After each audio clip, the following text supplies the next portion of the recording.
కళా పోషకులు, ముఖ్యంగా ఆత్మీయులు, మిత్రులు, శ్రేయోభిలాషులందరికీ స్వాగతం, సుస్వాగతం. అందరు తమ తమ సీట్లలో ఆసీన్ కావాల్సిందిగా కోరుతున్నాము. అందరికీ ఆంగ్ల నూతన సంవత్సర శుభాకాంక్షలు తెలియజేస్తూ ఈరోజు ఇక్కడ సమావేశం కావడం జరిగింది.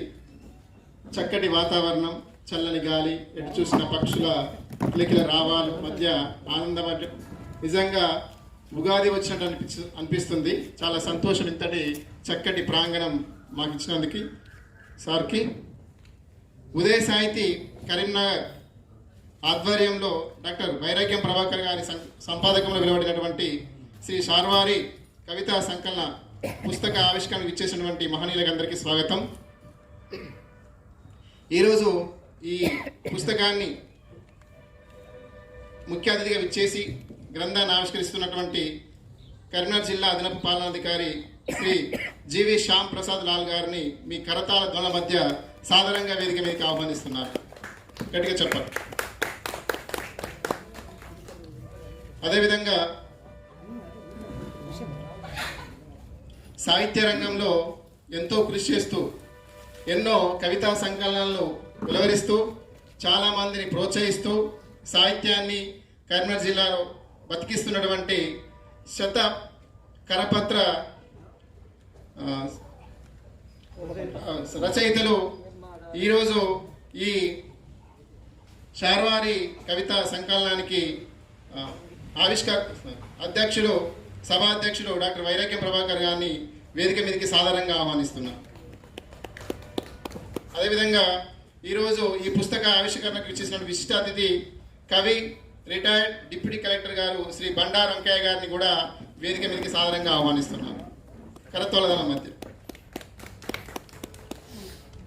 అదేవిధంగా ఈరోజు ఈ పుస్తక ఆవిష్కరణకి ఆత్మీయ అతిథులుగా కవులు, రచయిత, విమర్శకులు, ఎస్ఆర్ఆర్ డిగ్రీ కళాశాల, డిగ్రీ అండ్ పీజీ కళాశాల ప్రిన్సిపాల్ శ్రీ కల్వకుంట్ల రామకృష్ణ గారిని సాధారణంగా వేదిక మీదకి ఆహ్వానిస్తున్నాం. అదేవిధంగా ఎన్నో పుస్తకాలకి అద్భుతమైనటువంటి ముఖ చిత్రాలు గీసి అందరి చేత మన్నలు పొందినటువంటి యానిమేషన్ డైరెక్టర్, కార్టూనిస్ట్ శ్రీ కళ్యాణం శ్రీనివాస గారిని వేదిక మీదకి సాధారణంగా ఆహ్వానిస్తున్నాం. అదేవిధంగా మరి ఈ పుస్తకాన్ని పరిచయం చేయడానికి ఇచ్చేసినటువంటి సమైక్య సాహితీ ప్రధాన కార్యదర్శి గారు, రచయిత, సమీక్షకులు, విమర్శకులు, మంచి చక్కటి జీవశాస్త్ర ఉపాధ్యాయులు శ్రీ కెఎస్ అనంతాచార్య గారిని వేదిక మీదకి సాధారణంగా ఆహ్వానిస్తున్నారు.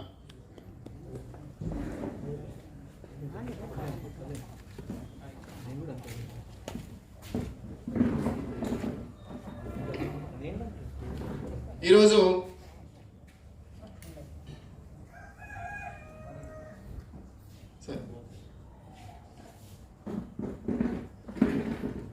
ఈ సభా ప్రాంగణంలో వచ్చేసినటువంటి మానవులందరికీ స్వాగతం చెబుతూ, కవిని గన్న తల్లి గర్భంబు ధన్యంబు, కృతిని చెందువారు ముతురుగారు, పెరుగును తోటకూర మాదిరి కవిని వ్యర్థదేవ జలంతురంటారు గుర్రం జాషువా గారు. రాజు మరణించిన ఒక తార రాలిపోయే, సుకవి మరణించిన ఒక తార గగనమెక్కు, రాజు జీవించు రాతి బొమ్మల యందు, సుకవి జీవించు ప్రజల నాలుకల యందు అంటారు. సో ఈ విధంగా సాహిత్యానికి, సమాజాన్ని మార్చే శక్తి కేవలం కవికే ఉందనేటువంటి విషయం అందరికీ విదితమే. నా పేరు కుమారస్వామి, నేను తెలుగు ఉపాధ్యాయునిగా పనిచేస్తున్నాను టీఎంఆర్ఎస్ బాయ్స్ 2లో. Thank you. ఈ అవకాశం ఇచ్చినటువంటి వైరాగ్యం ప్రభాకర్ సార్ గారికి. మిగతా కార్యక్రమాన్ని సభాధ్యక్షులు వైరాగ్యం ప్రభాకర్ గారు నిర్వహిస్తారు. థ్యాంక్ యూ అనంత. ధన్యవాదాలు కుమారస్వామి. ఇది ఈ పుస్తకానికి, పుస్తకానికి ఆవిష్కర్తగా మరియు ముఖ్య అతిథిగా విచ్చేసినటువంటి మన భువన విజయ సారథి అనొచ్చు. అలాంటి గొప్ప వ్యక్తి, పరిపాలనాధికారిగా ఉండి కూడా సాహిత్యంలో ఒక గొప్ప విలువని గ్రహించారు వారు. సాహిత్యం అంటే వారికి బాగా తెలుసు. వారు కూడా ఈ మధ్య రాస్తున్నారు. అది మనందరికీ తెలిసిన విషయమే ఫేస్బుక్లో. ఈ పుస్తకాన్ని వాస్తవంగా మార్చి 23 ఉదయం 6 నుంచి మార్చి 24 ఉదయం 6 గంటల వరకు కవితల్ని ఆహ్వానించడం జరిగింది. ఆ వచ్చినటువంటి 150 కవితలలో 102 కవితల్ని తీసుకొని ఈ పుస్తకాన్ని ప్రచురించడం జరిగింది. కానీ అదే సమయంలో కరోనా రావడం వల్ల నేను ఈ పుస్తకాన్ని ఆవిష్కరించలేకపోయాను. సందర్భం వచ్చింది, ఉగాది నూతన సంవత్సరం, ఇది ఆంగ్ల నూతన సంవత్సరం. కాబట్టి ఈ నూతన సంవత్సరంలో ఈ పుస్తకాన్ని ఆవిష్కరిద్దామన్నటువంటి నా ఆలోచనకి వెంటనే అంగీకరించారు మన ముఖ్య అతిథి గారు. అందుకు వారికి ధన్యవాదాలు తెలియజేస్తున్నాను. అట్లాగే మనందరికీ పరిచయం బండారు అంకయ్య గారు. వారు ఉద్యోగరీత్యా ఎన్నో కార్యక్రమాలు చేస్తూ కూడా కవిగా తన రచనలు చేస్తూ ఉన్నారు, రచయితగా రచనలు చేస్తున్నారు. ఈ మధ్యనే వారు కూడా ఒక మంచి పుస్తకాన్ని తీసుకురాబోతున్నారు. వారి అనుభవాలతో పాటు తెలంగాణ జీవిత చిత్రణ కూడా అందులో ఉంటుంది. అలాంటి గొప్ప పుస్తకాన్ని వారు రచించారు. ఫేస్బుక్లో కూడా మనం చదివాము. ఆ పుస్తకాన్ని త్వరలో తీసుకురాబోతున్నటువంటి బండారు అంకయ్య గారికి స్వాగతం చెప్తున్నాను. అట్లాగే మాకెప్పుడు ఆత్మీయ అతిథులు రామకృష్ణ గారు. వారు ప్రిన్సిపల్గా ఉన్నా కూడా మమ్మల్ని ఎంతో ఆత్మీయంగా తమ్ముళ్ళలాగా భావిస్తారు, మాకు ఎన్నో సలహాలు ఇస్తారు. ప్రభాకర్ గారు మిమ్మల్ని తమ్ముళ్ళలాగా భావిస్తారు. జ్ఞానంలో అన్న ఏదో రకంగా మాకైతే ఆత్మీయులు, సోదరులు. వారికి స్వాగతం చెప్తున్నాము. అట్లాగే నా పుస్తకాలన్నింటి కూడా దాదాపు అన్నింటికి మంచి చిత్రాలను అందిస్తూ పుస్తకానికి ఉన్న విలువని ద్విగుణీకృతం చేసేలా. ఎందుకంటే ఇంటి గురించి ఇల్లు వాకిలి చెప్తుంది అంటారు. ఆ పుస్తకం గురించి కవర్ పేజ్ చెప్తుంది. కవర్ పేజ్ చూడగానే చాలా చదవాలనేటువంటి ఒక తపన వచ్చే విధంగా చిత్రాలను అందిస్తున్నటువంటి కళ్యాణం శ్రీనివాస్ గారు, యానిమేషన్ డైరెక్టర్ కార్టూనిస్ట్ గారికి స్వాగతం పలుకుతున్నాము. అలాగే కోరగానే ఈ పుస్తకాన్ని సమీక్షించడానికి సమైక్య సాహితీ ప్రధాన కార్యదర్శి అనంతాచార్య గారు ముందుకు వచ్చినందుకు వారికి ధన్యవాదాలు తెలియజేస్తూ వారికి కూడా స్వాగతం తెలియజేస్తున్నాం. మనం ఎక్కువ సమయం తీసుకోకుండా పుస్తక ఆవిష్కరణలోకి వెళ్దాము. దయచేసి ఈ పుస్తకాన్ని ఆవిష్కరించాల్సిందిగా మన ముఖ్య అతిథి గ్రంథావిష్కర్త అడిషనల్ కలెక్టర్ గారు కోరుతున్నాం.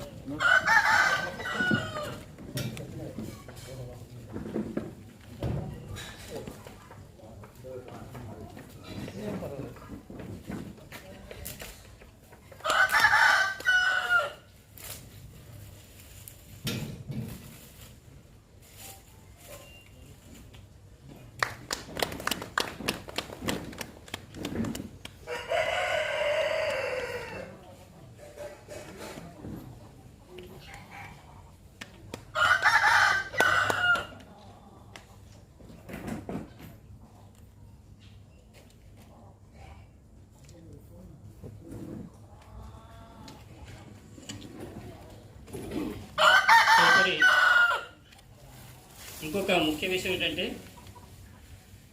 ఈ 2019 సంవత్సరంలో నాకు తెలిసినంత వరకు నేను సేకరించిన సమాచారం ప్రకారం దాదాపుగా 30 పుస్తకాలు ఆవిష్కరించబడ్డాయి. 2019లో 20 సరే. అందులో నావి 9 పుస్తకాలు. 9 పుస్తకాలలో దాదాపు 8 పుస్తకాలు సారే ఆవిష్కరింపజేశారు. దాదాపు మనిషి నీ పయనమెటు, దిశానిర్దేశం, కరోనా నాణేలు కరోనాపై కథన భేది, అక్షర సమరం, ఇట్లా స్వప్న గారిది ఎందుకో ఈవేళ, తర్వాత వెబ్నార్లో గాంధీ జయంతి, అట్లాగే కైతికాల సంపుటి, కాంతి కిరణాలు, ఇట్లా దాదాపుగా సింహభాగం వారే ఆవిష్కరించారు. అందుకు వారికి ప్రత్యేకంగా ధన్యవాదాలు తెలియజేసుకుంటూ ఈ పుస్తకాన్ని సమీక్షించాల్సిందిగా శ్రీ అనంతాచార్య గారిని కోరుతున్నాను. ఫోటో దిగచ్చు, వీడియో కంప్లీట్ అయితే ఫోటో అదే ఫోటో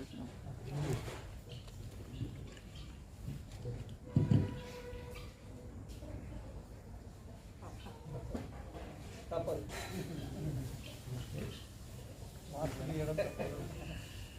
సభకు నమస్కారం. వేదికపై ఉన్నటువంటి అందరికీ కూడా, వేదిక ముందు ఉన్నటువంటి వారందరికీ కూడా ఆంగ్ల నూతన సంవత్సర శుభాకాంక్షలు ముందుగా. అలాగే ఈనాటి కార్యక్రమ ముఖ్య అతిథివర్యులు, ఆత్మీయులు, చక్కటి అనుబంధాన్ని కరీంనగర్ సాహితీ లోకంతో ఏర్పాటు చేసుకున్నటువంటి కవివర్యులు, అలాగే అదనపు పాలనాధికారిగా ఉన్నటువంటి శ్యాంప్రసాద్ గారు, పెద్దలు ఎప్పుడు చూసినా కూడా ఒక చైతన్యం కనిపిస్తూ ఉంటుంది. ఎప్పుడు చూసినా ఒక కొత్తదనంతో ముందుకు వెళ్ళేటువంటి ఎప్పుడు చూసినా ముందుకు వెళ్ళేటువంటి ఒక భండారంకయ్య గారు, ఇటు సాహిత్య కళా రంగాలు రెండు రంగాలను కూడా వారు సుసంపన్నం చేసినటువంటి అంశం మనందరికీ తెలిసినటువంటి. ఇక ఈనాటి కార్యక్రమ మరొక అతిథి సోదరుడు రామకృష్ణ, ఎస్ఆర్ఆర్ కళాశాల ప్రిన్సిపల్, అలాగే కవి పండితుడు. ఈనాటి కార్యక్రమంలో ఇంకొక చాలా సంతోషకరమైన సన్నివేశం, అంశం ఏమిటి అంటే, మేము చాలా చిన్న పిల్లవాడిగా చూసాం, చాలా యంగ్ బాయ్గా చూసాం కరీంనగర్లో. కానీ ఇప్పుడు ఆయన బొమ్మల్ని చూస్తే అద్భుతమైనటువంటి ఒక పరిణితితో కనిపించినటువంటి కళ్యాణం శ్రీనివాస్ మాకు చాలా మిత్రుడు, మంచి ఆప్తుడు. కళ్యాణం అంటే సాధారణంగా అంటే పెళ్ళి అనుకుంటాను, కానీ కళ్యాణం అనేటువంటి దానికి చాలా అర్థాలు ఉన్నాయి. మా రామకృష్ణుడితో చెప్తాను, కలయం ప్రాపయతి కళ్యాణం, ఏది ఆనందాన్ని ఇస్తుందో అదే కళ్యాణం అట. వారి చిత్రాలు మనకు ఆనందాన్ని ఇస్తుంది కాబట్టి అలాంటి శ్రీనివాస్. ఇక సభాధ్యక్షుడు, శతాధిక కరపత్ర రచయిత, అలాగే మరి చక్కనైనటువంటి ఒక పుస్తకాలు లెక్క పెట్టాను. ఇవాటి వరకు లెక్క పెడితే 24వ పుస్తకం రాసింది, తరువాత బాధ్యతగా అచ్చు వేసినటువంటి అన్ని కవితా సంపుట్లు చూస్తే ఇది 24వది. సో ఈ నూతన ఆంగ్ల సంవత్సరంలో 24వ పుస్తకాన్ని తీసుకొచ్చినటువంటి ఒక మిత్రుడు వైరాగ్యం ప్రభాకర్. వాస్తవానికి ఇంటి పేరు పక్కన పెడితే ప్రభాకరుడే, అక్షర ప్రభాకరుడే. అలాంటి ప్రభాకరుడు చేసేటువంటి ఒక ప్రయత్నం ఏమిటి అని అంటే, 2 రాష్ట్రాలను కలిపినటువంటి మహాప్రయత్నం ఇది. షార్వరిలో తను చేసిన ప్రయత్నం, చాలా ప్రయత్నాలు చేశాడు ఇదివరకు, కానీ ఇది ఉభయ రాష్ట్రాల్లో ఉన్నటువంటి ఒక కవులను ముందరికి తీసుకొచ్చి షార్వరి సందర్భంగా కలిపి మనందరికీ ఇప్పుడు అచ్చు రూపంలో ఇందాకే మనం మాట్లాడుకున్నట్టుగా ఈ ఆంగ్ల నూతన సంవత్సరంలో తెలుగు సంవత్సరానికి సంబంధించినటువంటి ఒక పుస్తకాన్ని ఆవిష్కరించుకుంటున్నాం. అలాంటి దాంట్లో ఒక మంచి ఇందులో చక్కనైనటువంటి ఒక అంశాలు నాకు కనిపించినాయి. వాటిని ఒక 2-3 మాత్రమే నేను ఎక్కువసేపు చెప్పకుండా చెప్పేసి ముగిస్తాను. కనులకు సమదృష్టి కలిగేడి జ్ఞానము, కోకిల కూతగా కూయవలయు, కాళ్ళు బాధ్యత వైపు కదలాడు విధముగా పూత మావిచిగురువు పూయవలేను, కరములు రెంటికి కర్తవ్య దీక్షను నిండు ప్రకృతి మాత నేర్పవలేను, అంతరంగమ్మున అభిమాన కుసుమాలు పరిమళించడి రీతి విరియవలేను. ఇది కొత్త సంవత్సరం యొక్క ఆకాంక్ష.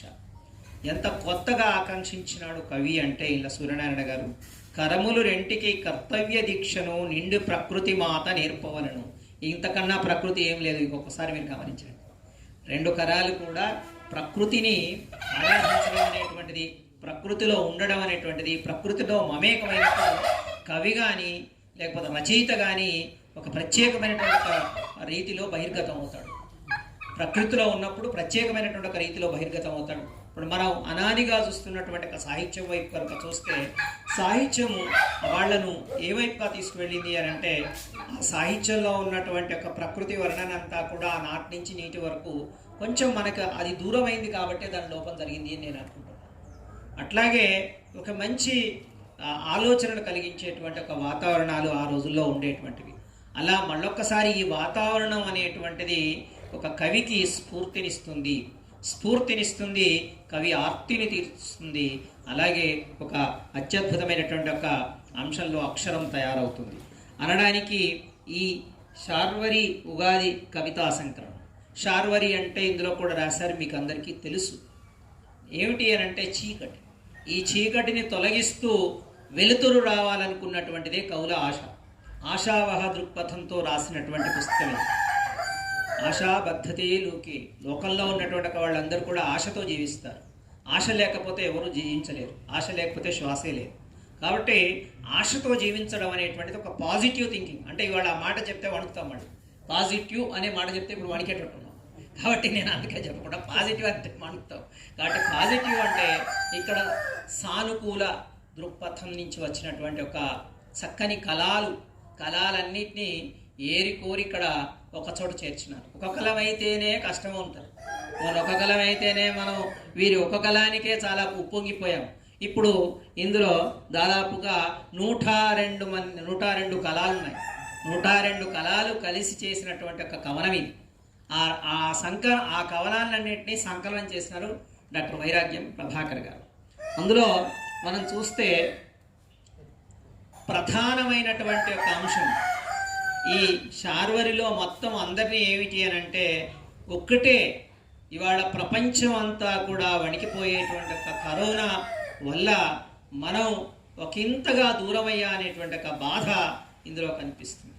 దానికి ఎప్పుడు పులి స్టాప్ పెడతారు అనేటువంటి ఒక ప్రశ్నలు కనిపిస్తుంది.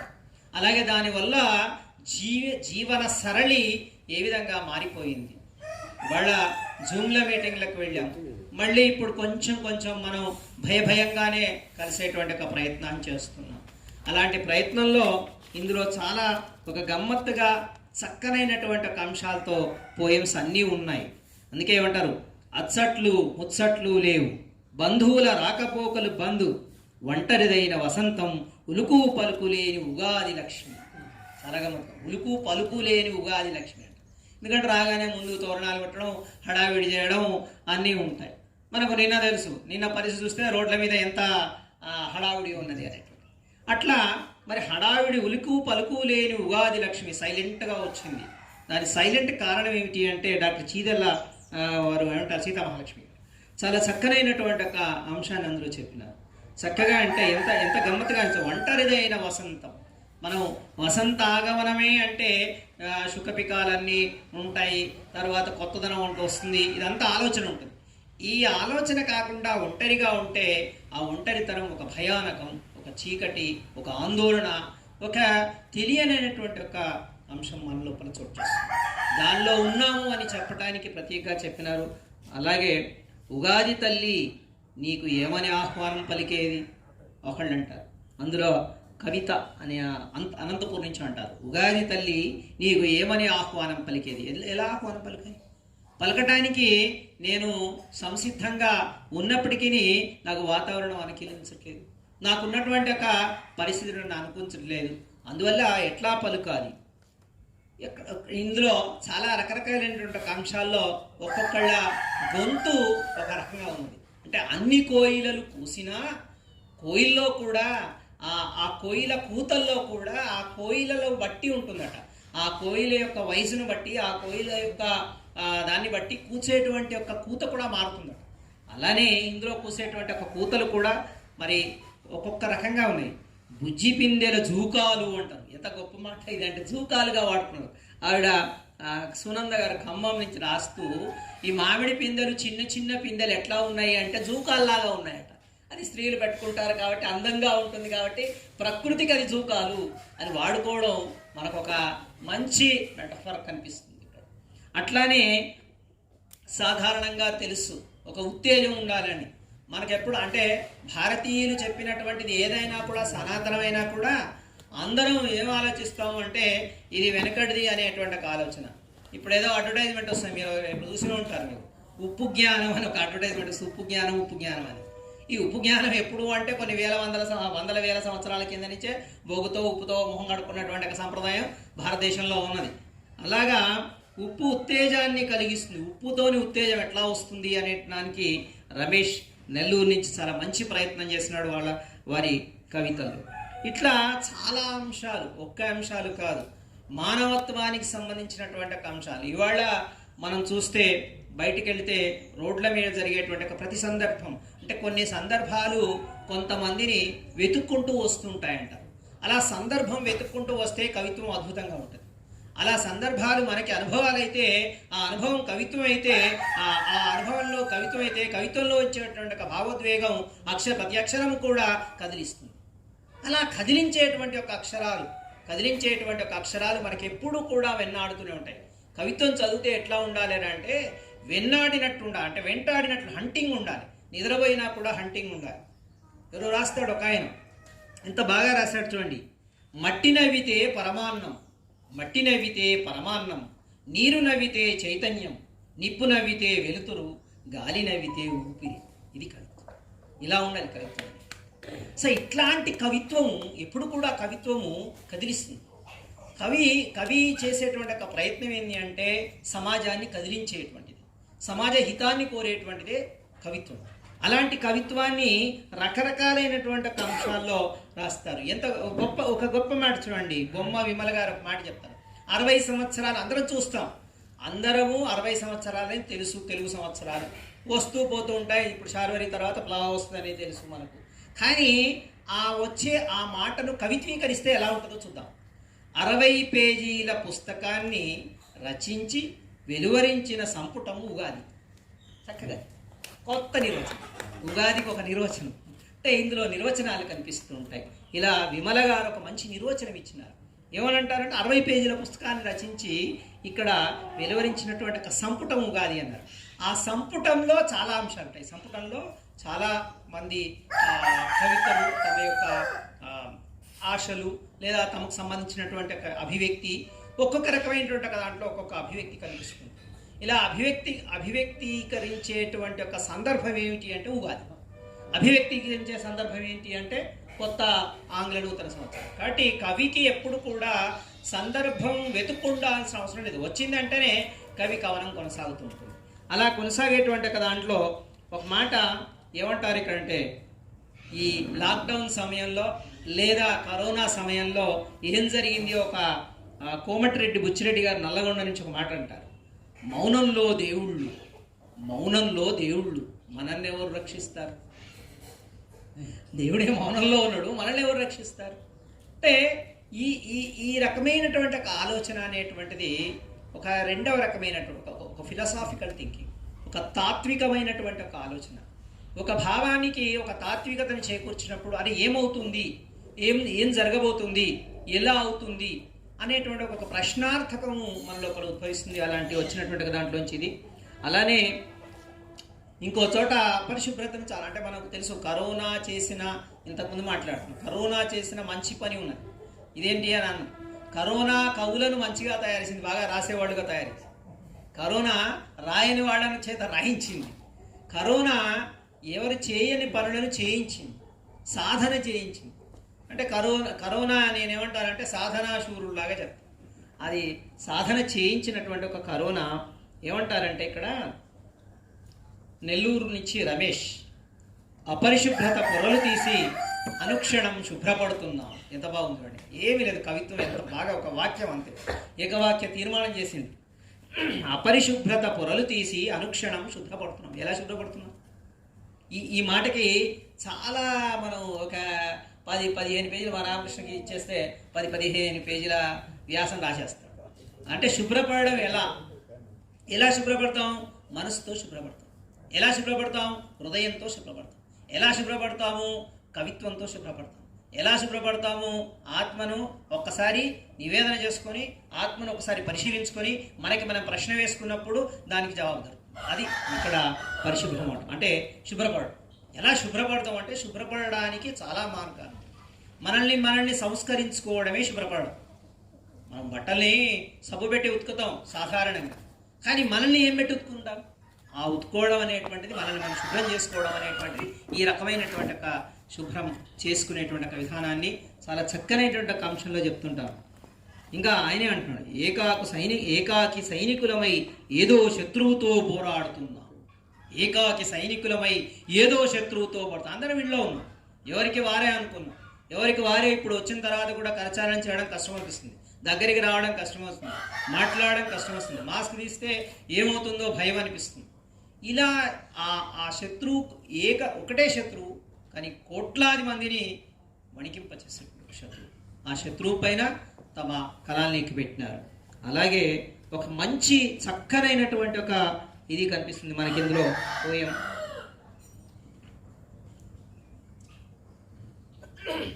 అందరూ అంటే ఒక్కొక్కళ్ళ భావన ఒక రకంగా ఉంటుంది, ఒక్కొక్కళ్ళు చూసినటువంటిది అక్షరీకరణ వేరే రకంగా ఉంటుంది. కాశ్మీర సొబగులు కంటికింపును గొల్ప వెండి కొండను పోలే వెలుగుగాక పసికూన ప్రాణంబు పచ్చినెత్తురు జుర్రు కామాంధుల మదము కాలుగాక పక్కలో బల్లెమై పంజాలు రువ్వెడు నరహంతకుల కొవ్వు కరుగుగాక దేశ గౌరవమును దీదీప్యమానమై విశ్వశాంతి వీరులు విరియుగాక ఏరువాక సాగి మీరు నగము ఓలే పసిడి పంటలెన్నో పండుగాక యువత మురిసిపోవ నవకల్పనలెన్నో దారి చూపుగాక దండిగాను అంటారు నాయని రాములు గారు. కాశ్మీర్ సొబగులు కంటికింపు కొలుక అంటే ఇది మార్పు. ఏ మార్పు జరిగింది అంటే ఈ మార్పు జరిగింది, మనందరికీ తెలుసు. పసికూన ప్రాణంబు పచ్చినెత్తులు జుర్రు కామాంధుల మదములు కాలుగా, ఇది అందరికీ తెలుసు. మనకు నిర్భయలు ఇలాంటివన్నీ జరిగినాయి.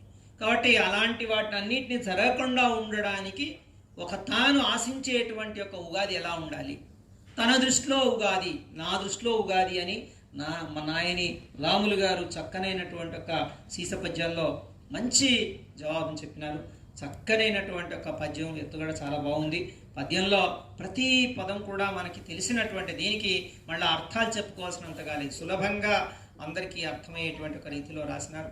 ఒక భావన, వైవిధ్యమైనటువంటి ఒక భావనతో సాగినటువంటి దాంట్లో చాలా ఉన్నాయండి. ఇందులో ప్రతి దాంట్లో కూడా అంటే కొన్ని మాస్టర్ పీస్లు అంటారు, దీనిలోంచి కొన్ని మాస్టర్ పీస్లు ఏర్కోవచ్చు.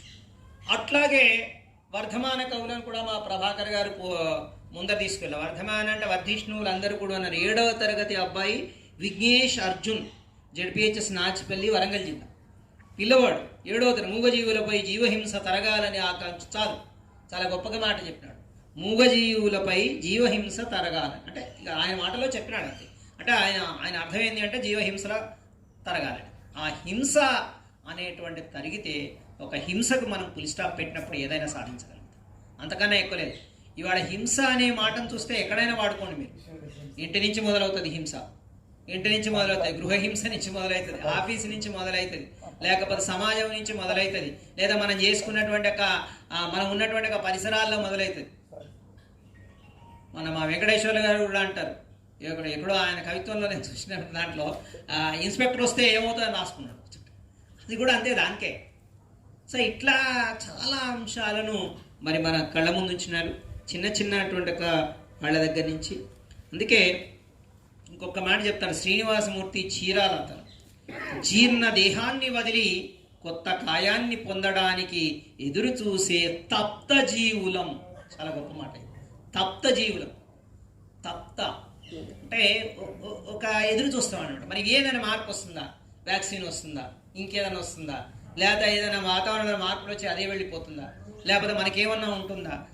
ఆ తప్త అంటే ఒక దానికోసం మనం తహతహపడడం, ఒక దానికోసం మనం ఆరాటపడడం, ఒక దానికోసం మనం ఎదురు చూడడం, ఒక దానికోసం మనం తపస్సు చేయడం, ఇదంతా తప్త జీవి యొక్క లక్షణం. సో ఇలా తప్త జీవులమని రా ఉగాది రా అని ఆహ్వానిస్తారు. ఇట్లా ఆహ్వానించేటువంటి ఒక పద్ధతిలో మరి కవులందరూ కూడా చాలా చక్కనైనటువంటి ఒక అంశంలో వెళ్ళాడు. మానవత్వం మీద రాసినారు, అది మనకు తెలిసినటువంటి ఒక అంశమైన. సంస్కృతి పైన ఇంకొక మంచి మాట కనిపిస్తుంది. ఎందుకంటే కవులందరూ కూడా దృష్టి, నేను చెప్పాను కదా, ఒక్కొక్కల దృష్టి ఒక్కో రకంగా ఉంటుంది, దృష్టిని బట్టి సృష్టి ఉంటుంది. కాబట్టి మనకట్టుబొట్టులు మరుగున పడిపాయే, మనకట్టుబొట్టులు మరుగున పడిపాయే అంటే ఎక్కడ పోయింది? ఇప్పుడు మళ్ళీ 2 చేతుల నమస్కారం పెట్టేస్తున్నాం అంతే. చక్కగా ఇంటి ముందు, ఇంతకు ముందు అయితే మా అంకయ్య సార్ని అడిగితే అంటే మనను కూడా కొంతమంది మనమే అంటే 50 అయినా ఉన్నటువంటి వాళ్ళందరికీ తెలుసు, ఇంటికి రాగానే చక్కగా కాళ్ళు కడుక్కున్నాకనే లోపలికి రానిచ్చేవాళ్ళు. కానీ కాలం మారిపోయింది. మారుతున్నటువంటి ఒక కాలంలో మారుతున్నటువంటి యొక్క సంస్కృతి. అలా సంస్కృతి పోయినప్పుడు విపర్యయాలు దాపరిస్తాయి. అలా విపర్యయాలు వచ్చినటువంటి దాంట్లోంచే ఇలాంటి విసూచికలు ఉద్భవిస్తాయి. కాబట్టి విపర్యయాలు రాకుండా ఉండడానికి మన సంస్కృతిని, మన ఆచారాల్ని, మన వ్యవహారాల్ని, కట్టుబాట్లను, వీటన్నిటిని కూడా మళ్ళీ ఒకసారి గుర్తు చేసేటువంటిదే కవిత్వం. కవిత్వం ఏం చేస్తుంది అని అంటే మనిషిని శుభ్రపరుస్తుంది. కవిత్వం ఏం చేస్తుంది అంటే మళ్ళొక్కసారి మనకి వెనుకకి తిరిగి చూస్తా అనమాట. ఇది కోవమ్మ బిడ్డల తెలుగు తల్లి అన్నట్టుగా ఒకసారి వెనక్కి తిరిగి చూసుకోవాలి. వెనక్కి తిరిగి చూసుకుంటే తప్ప మనం ఏం చేయలేం. మనం నడుస్తూ వెళ్తూ ఉంటాం. మనిషి ఎప్పుడు కూడా చైతన్య పథకుడు. సో చైతన్య పథంలో వెళ్తూ ఉంటాడు. వెళ్ళడము సాధారణంగా జరిగేటువంటి, కానీ అక్కడక్కడ ముళ్ళు రాళ్ళు వచ్చినప్పుడు దాన్ని మరి ఎదుర్కొనేటువంటి ఒక సవాళ్ళని ఎదుర్కొనేటువంటి ఒక శక్తి ఉండాలి. అంటే వెనక్కి చూసుకున్నప్పుడే ఆ శక్తి వస్తుంది. ఇంకా ప్యారల్ కూడా చూడండి మీరు. అందుకే గన్కున్నటువంటి దాన్ని చాలా నేర్చుకోవచ్చు. అది ఎక్కడో రాశారు, ఎవరు కవిత్వం కూడా రాశారు. అక్కడ మన సిద్ధారెడ్డి సార్ అక్కడ తగిలించినప్పుడు గన్ చాలా సైలెంట్గా ఉంటుంది, కానీ దాన్ని తీసి ఒక్కసారి పేల్చేయండి దాని సంగతి. అట్లనే బారల్ని కూడా అది వెనక్కి అంటేనే ముందుకు వెళ్తుంది. అలాగే రన్నింగ్ చేసేటువంటి ఒక రన్నర్ మీరు గమనిస్తే ఒక అడుగు వెనక్కి వేసిన తర్వాత ముందుకు వెళ్తుంది. సో అది సంసిద్ధత అనమాట. సో ఆ సంసిద్ధత ఉండాలి. అంటే అలాంటి ఒక సిద్ధత లేకుండా ఏది మనకు సిద్ధింపదు.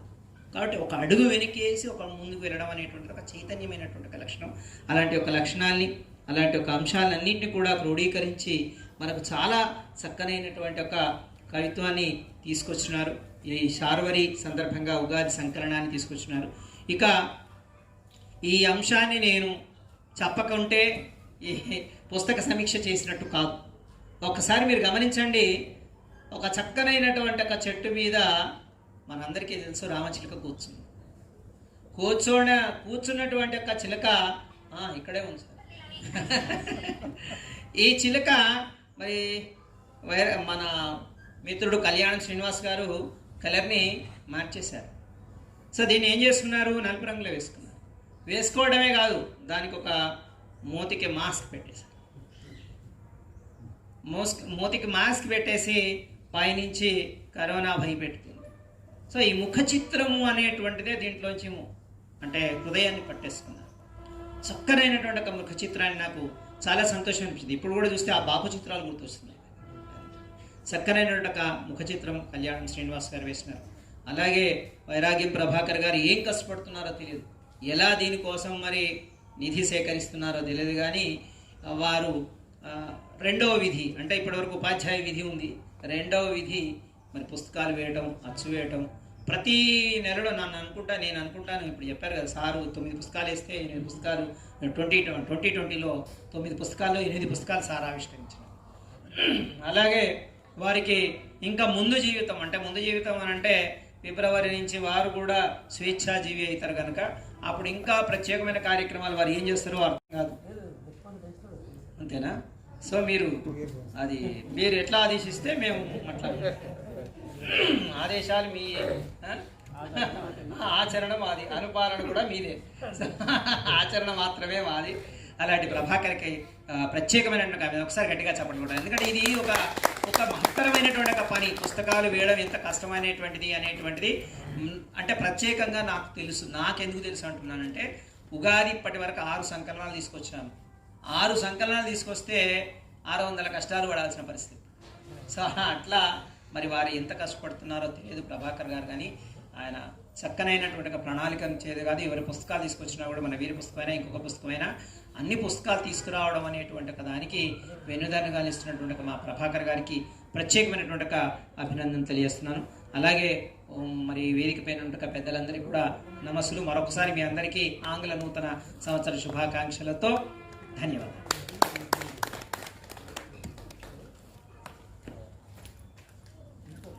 ధన్యవాదాలు అనంతాచార్య గారు. అనంతమైన విశ్లేషణ చేసే అవకాశం ఉన్న సమయాభావం వల్ల సంక్షిప్తంగా చాలా చక్కగా వివరించారు. అందుకు ధన్యవాదాలు తెలియజేస్తున్నాను. 2020 సంవత్సరం అంతా మనం ఎస్ఎంఎస్లోనే గడిపాము. శానిటైజేషన్, మాస్క్, సోషల్ డిస్టెన్స్ ఈ మూడింటినే చేసుకుంటూ వచ్చాము. ఇకనైనా ఈ 2021లో మంచి ఆనందాన్ని, సంతోషాన్ని ఇవ్వాలని కోరుకుంటూ ఇప్పుడు కళ్యాణం శ్రీనివాస్ గారు తమ సందేశాన్ని అందించదు.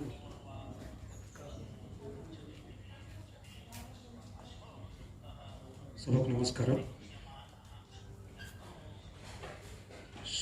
శ్రీ శార్వరి ఈ పుస్తకానికి ప్రభాకర్ గారు నన్ను ముఖ చిత్రం ఉన్నప్పుడు దీంట్లో కొన్ని కవితలు చదవడం జరిగింది.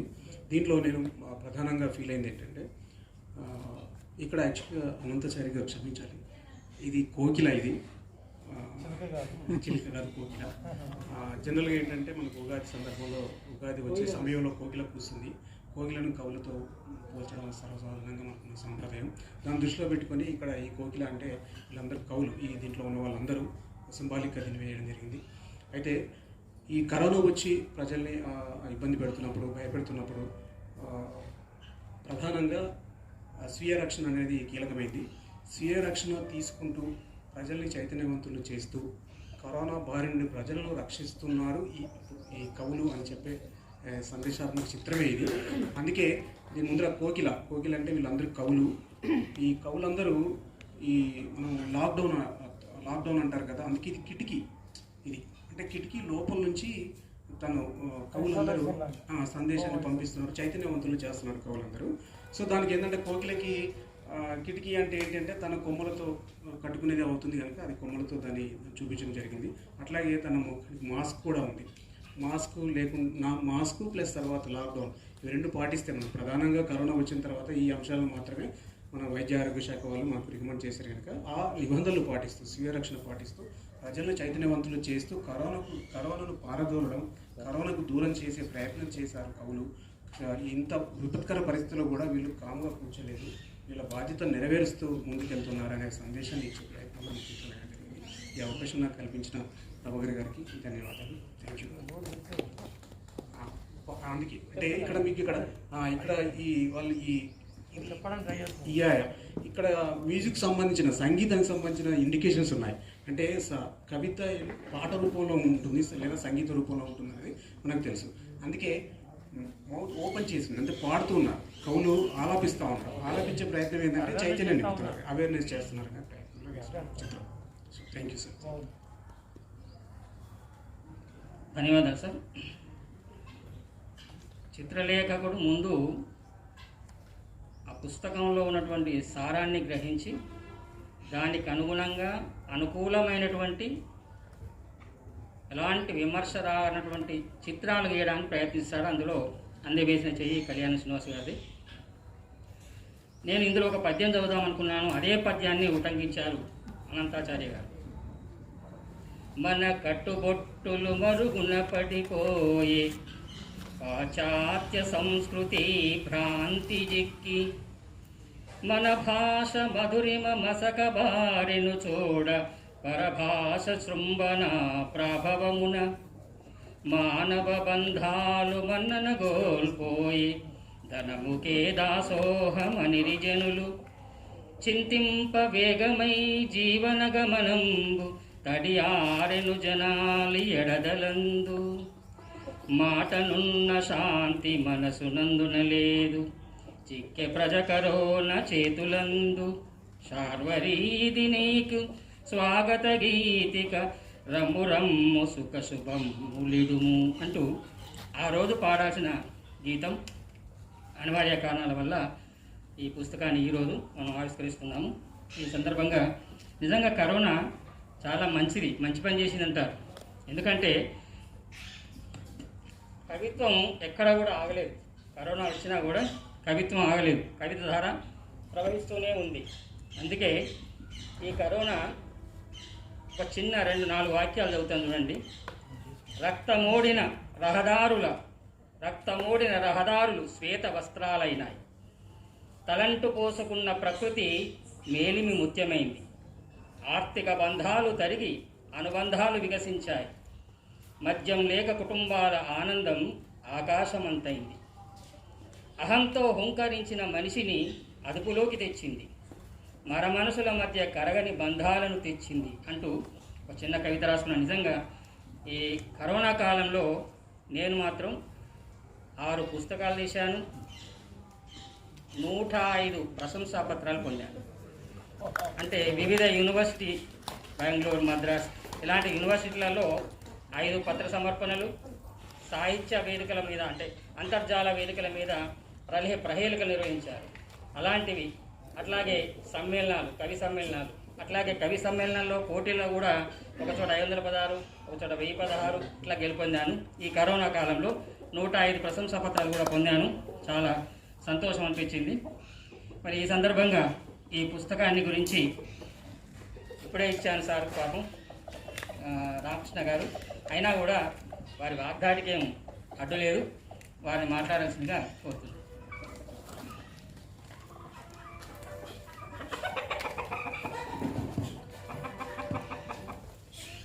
ఉదయ సాహితీ సంస్థ నిర్వహిస్తున్నటువంటి ఈనాటి శార్వరి ఉగాది కవితా సంకలన ఆవిష్కరణ ఉత్సవానికి ముఖ్య అతిథులుగా ఉన్నటువంటి ఆత్మీయ మిత్రులు, పెద్దలు, జిల్లా అదన పాలనాధికారి శ్యాంప్రసాద్ లాల్ గారు,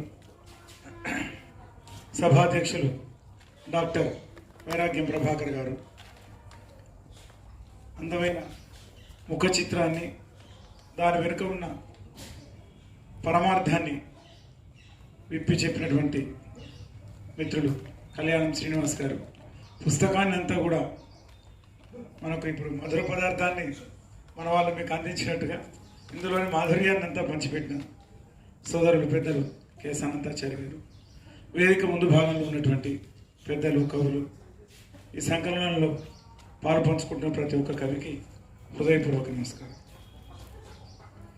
ముందుగా 2021 ఆంగ్ల నూతన సంవత్సర శుభాకాంక్షలు అందరికీ కూడా. కొన్ని యాదృచ్ఛికంగా జరుగుతాయి. బహుశా ఈ వేదిక ఇట్లా అవడానికి కూడా కరోనా అనే కారణం అనుకుంటా. బహుశా కరోనా వల్ల బయటికి రాలేక ఆ కవిత్వాన్ని రాసుకున్నది అక్కడే ఇంట్లో ఉంచుకోలేక కవి అనే వాళ్ళు ఇప్పుడు కళ్యాణం శ్రీనివాస్ సార్ చెప్పినట్టుగా కోకిల ఎప్పుడు మీరు ఏ మూతులోకి బట్టలు కట్టినా ఏం చేసినా దాని కంఠాన్ని ఆపలేరు, కవుల కళలను కూడా ఆపలేరు. మొన్న ఇక్కడ ఇదే వేదిక మీద ఒక సందర్భంలో మాట్లాడుకున్నప్పుడు కవులను ఎవరు కూడా వారి భావోద్వేగాన్ని, వారి సామాజిక బాధ్యత నుంచి తప్పించలేరు. క్షమించాలి పెద్దలు బండారు వెంకయ్య గారు, డిప్యూటీ కలెక్టర్ గారు, ఇంతకుముందు వారు చాలా సీరియస్గా తన అనుభవాలను రాస్తున్నారు. వారికి కూడా హృదయపూర్వక నమస్కారాలు. చాలా ఇందులో 102 మంది కవితలు సంకలనంలో ఉన్నాయి. ప్రభాకర్ గారు రమ్మన్నారు. బహుశా నేను అక్కడ కూర్చుంటే హాయిగా ఉండేదని చెప్పాను, అతిథిగా కూర్చోమన్నారు. సరే, ఏం చదవకుండా ఏం మాట్లాడలేము, మాట్లాడడానికి వీల్చకుండా మాట్లాడే అనంతుల వారు ఉన్నారు కాబట్టి ఇంకా మా బాధ్యత కూడా పెద్దగా ఏం లేదు. కాకపోతే మంచి కవిత్వానికి ఎప్పుడు ఆదరణ ఉంటుంది. ఇందులో శ్రీనివాస్ గారు కోకిల పలుకుతున్నది, తర్వాత కవిత కోకిల పలకవలని గురజాడు అన్నాడు. ఇప్పుడు ఈ కవిత కోకిలలన్నీ పలికినాయి. ఇక్కడ పలకడమే కాదు, ఆ రెండు గీతలు కూడా నాకు బాణాల్లా కనిపిస్తున్నాయి. కరోనా మీద ఎక్కువ పెట్టిన బాణాలకు ముళ్ళులు ఉంటాయి. కరోనాకున్న ముళ్ళులు ఈ బాణాల యొక్క ముళ్ళులు ఉచ్చుకున్నాయేమో బహుశా. అందుకే ఇవి బాణాలు, ఈ ముళ్ళు లేని బాణాలు అనిపించింది. ఈ ముఖ చిత్రాన్ని చూస్తే చాలా భయపడి పారిపోతున్నట్టుగా మంచి అర్థవంతంగా ముఖ చిత్రం ఉంది. డాక్టర్ వైరాగ్యం ప్రభాకర్ గారు నిజంగా ప్రభాకరుడన్నా అప్పుడప్పుడు బాగా చలిపెట్టింది. ఈ మధ్యన నివర్ తుఫాన్లు, ఆ తుఫాన్లు, ఇట్లాంటి తుఫాన్లు వచ్చినప్పుడల్లా మన శ్యామ్ సార్కి, కలెక్టర్ గారికి బాగా పని ఉంటుంది. కానీ పల్లెలన్నీ చుట్టి రావడం, అగ్రికల్చరల్ ఫీల్డ్స్ అన్ని, ఇట్లా రైతుల గురించి. కానీ ఏ తుఫాను వచ్చినా ఏది వచ్చినా సూర్యుడన్నా మనకు 1 రోజు 2 రోజులు ఆలస్యం కనిపిస్తారు. కానీ ప్రభాకరుడు మాత్రం ఆయన ఆగకుండా ఈ కరోనా ఎంత మేలు చేసింది అని చెప్పారు.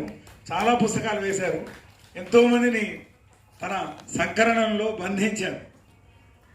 చాలా స్నేహబంధం ఇది.